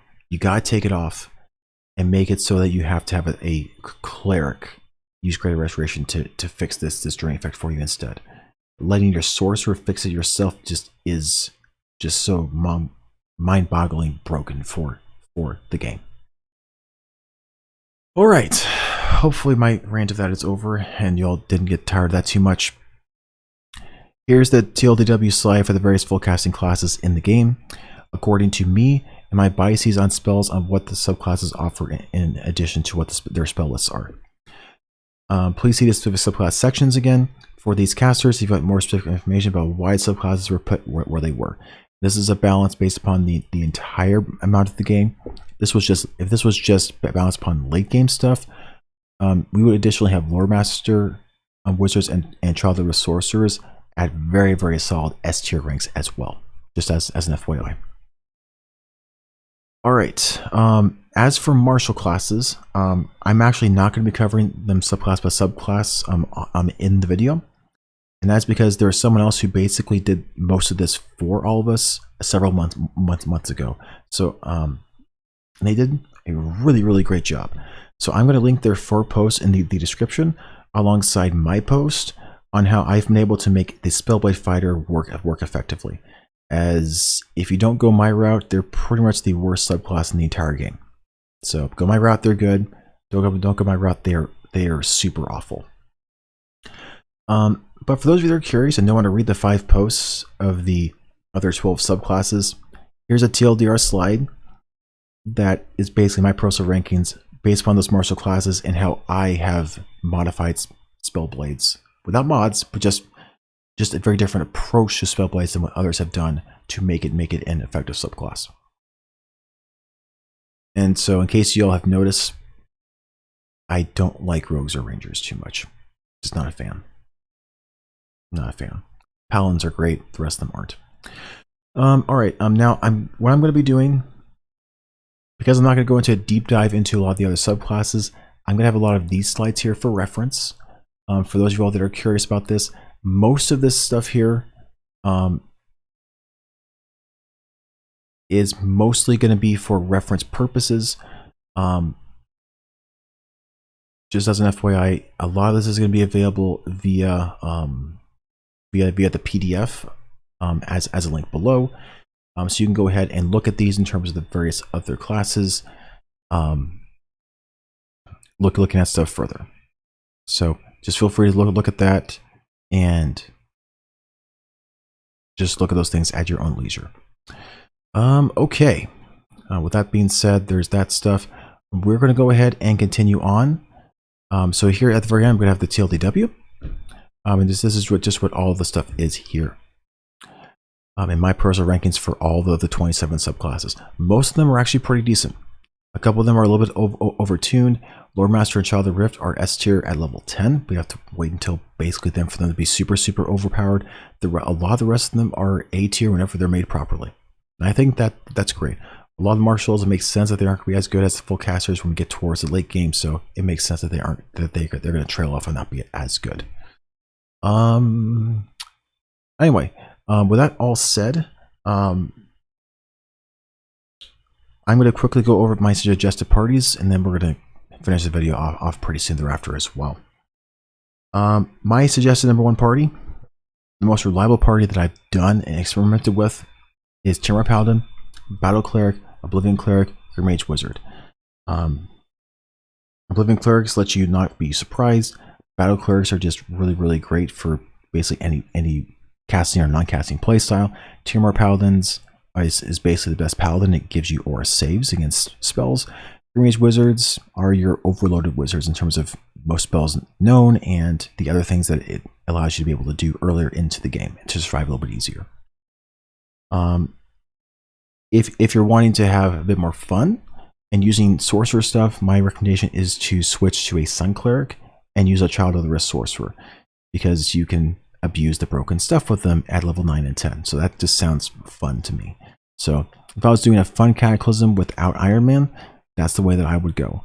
For a 4 cleric party, Elemental Cleric, Battle Cleric, Oblivion Cleric, and Sun Cleric is my recommendations of ways to go. If you're going to use the 4 different clerical deities, you're going to have to add in a Law Cleric and then choose between Elemental Cleric or Sun Cleric, which, that's a really tough decision between those two particular ones. Now, if you listen to Reddit, and that's up to you, Reddit likes Primal Paladin, Battle Cleric, Shock Arcanist Wizard, and then either a Shadow Tamer Ranger or a Hunter Ranger, depending on who you're talking to, whether you want a more melee-focused Ranger or a ranged-focused Ranger, with a bow and arrow. That one's still great as well. In my experience, it's not as reliable as my Iron Man Cataclysm build, but it's about as reliable as the other ones I have here on this screen. As for more fun parties, if you want one of the 2 initial parties that's this game heavily promoted, you can go with the Kickstarter party with a Mountaineer Fighter, Battle Cleric, Darkweave for Rogue, and Shock Arcanist Wizard. Keep in mind, this is the party that I knew Solasta as originally.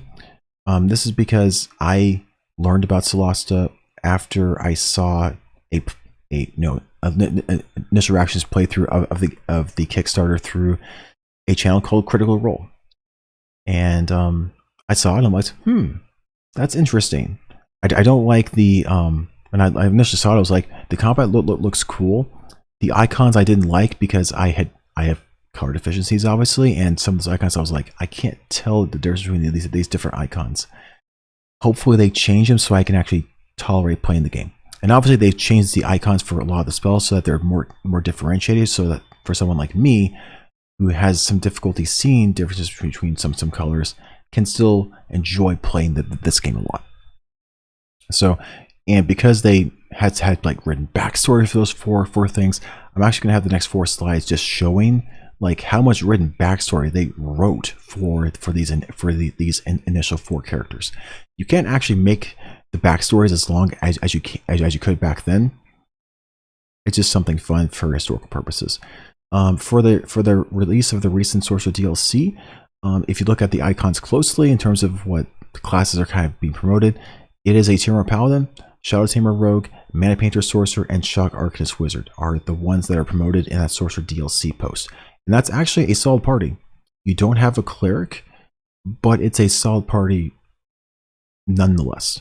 I would rather just replace the Ranger with a Battle Cleric or an Oblivion Cleric and I think it would be a fine group. But I get it. I get it. They want to keep Shock Arcanist because they love that subclass, and then there's the other 3 stuff there too. If you want more of a challenge, you can always go with 4 human fighters, because fighters are considered the weakest class in the game. For that, my recommendation is to go for a Mountaineer fighter with strength base, a Spellblade fighter with the way that I build it on Reddit, and then go 2 champion fighters with the archery fighting style, because in this game you still need to be able to have range attacks at a lot of the points in the game. So champions do it the best of the fighter subclasses anyway. And of course, if you want the ultimate challenge of any party in the game, go for the completely spellless party and using the 4 subclasses in the game that don't use any spells at all. So Mountaineer Fighter, Champion Fighter, Thief Rogue, and Dark Weaver Rogue. As I said, these next 4 slides are going to be just the stats and backstory for those 4 Kickstarter party members. We have our Mountaineer Fighter, we have our Battle Cleric, which was actually changed in balance from the Kickstarter to actual release. Battle Clerics back in initial Kickstarter actually got heavy armor proficiency, as you could see, as this character was a 3rd level character wearing Dwarven plate armor. So yeah, they at least pseudo balance the Battle Cleric by telling them that they can't have heavy armor anymore. It's still a very strong subclass. A Dark Weaver Rogue is a great subclass for rogues. Super strong. The stats here are a little overloaded, frankly, but you know, it's fine. And then of course we have our Arcanist Wizard. By the way, if you do unlimited point buy, which I'll tell you how to do that in at the very end of the video, you could basically make any of these characters just fine in the character creator right now. Some of the other stuff, like their some of their like proficiencies, you can't 100% match. That's why I didn't show proficiencies, because some of the backgrounds changed and what proficiencies they gave you, so you can't really match 100% everything. But at least you can say, yeah, with that named background, I can at least match all those different things. So, I mean, if you're going to do the 4 backgrounds that it has in the Kickstarter party, you're going to get a decent experience in terms of what the story is going to be offering in terms of those 4 backstory stories. There's still one really nice backstory that you'll be missing by that, but you know, there is that as well. In terms of races and backgrounds, because YouTube is kind of being weird when it comes to race, I'm just going to have this on the screen now, and you can just choose that for yourself. Like for a little bit in one of my old Star Trek Online videos, I was saying like what the best race was in the game, and I ranked it. YouTube actually demonetized that video for a little while, and I was confused.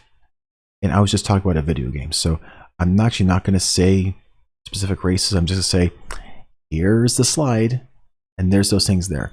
But for best backgrounds, from a mechanical standpoint, academic is great, because having Arcana and Nature proficiency is crucial to crafting. So if none of the classes that you choose have access to those proficiencies, you need to make sure that you take that background or pick a race over there to the left to make sure that you do have the ability to craft.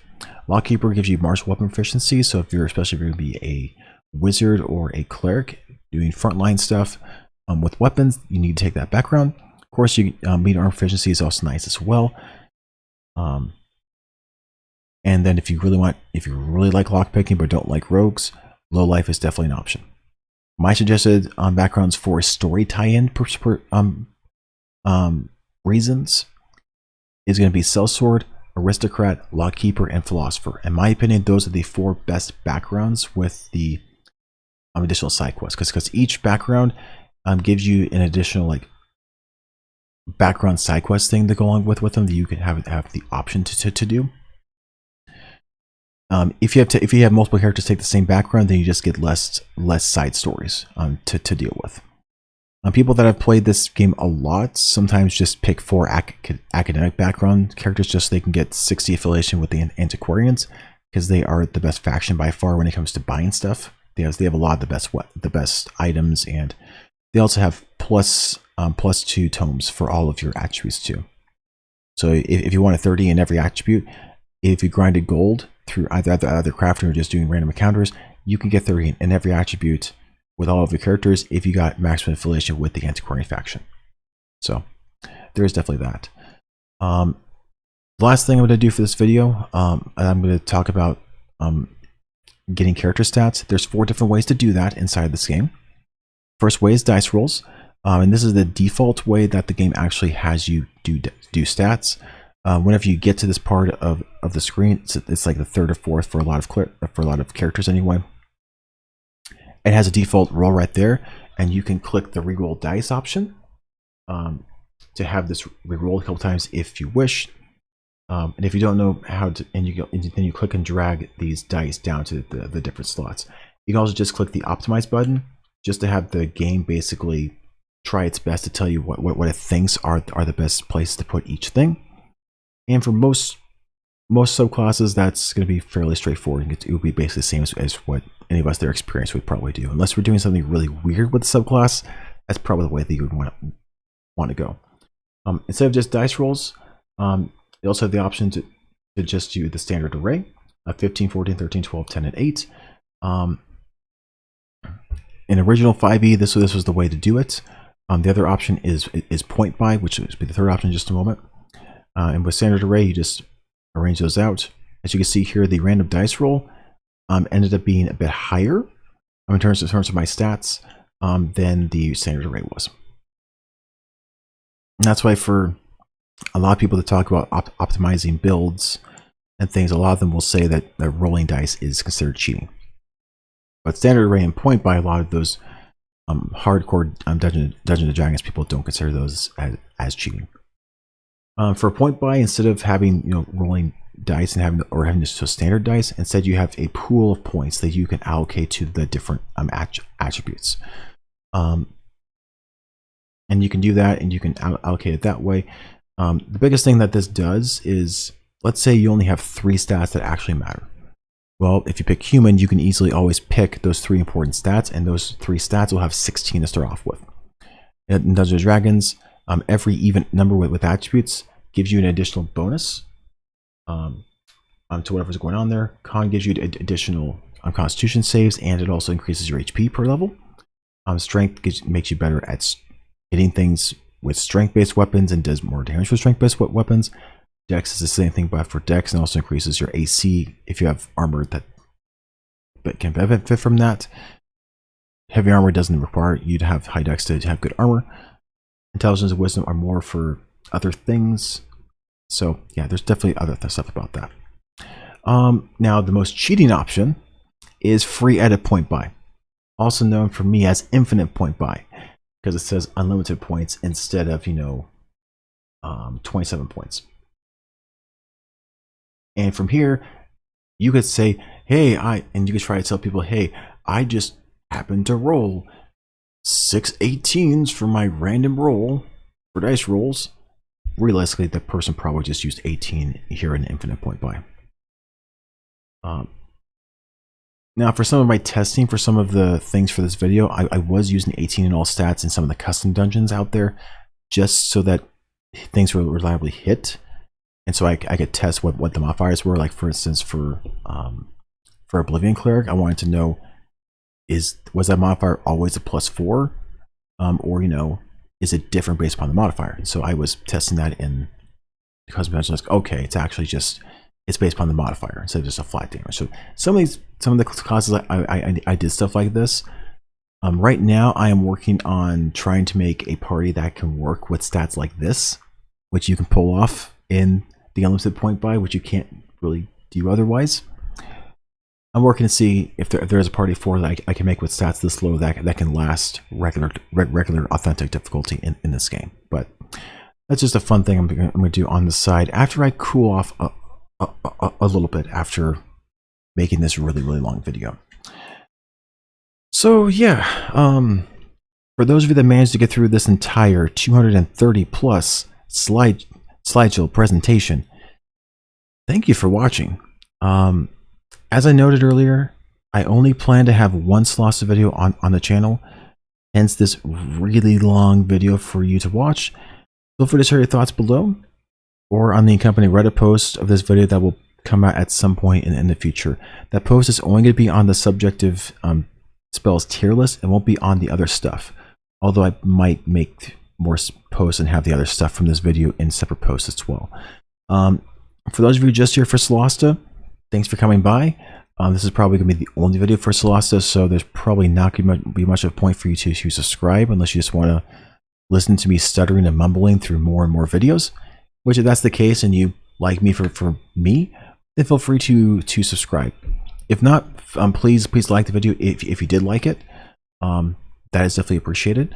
For those of you that are watching somehow that managed to go through this over 3-hour video to get to this point and really just like me for Star Trek Online, keep in mind we will be returning to Star Trek Online stuff. I'm coming back in just a couple of days. I do have a couple of video ideas in mind. I just want to make sure that I got this video out because my mind kept on getting distracted by this video. So now my mind's gonna be less distracted. It's gonna be much easier for me to make that video. All right, again, thank you again for watching and enjoy the rest of your day.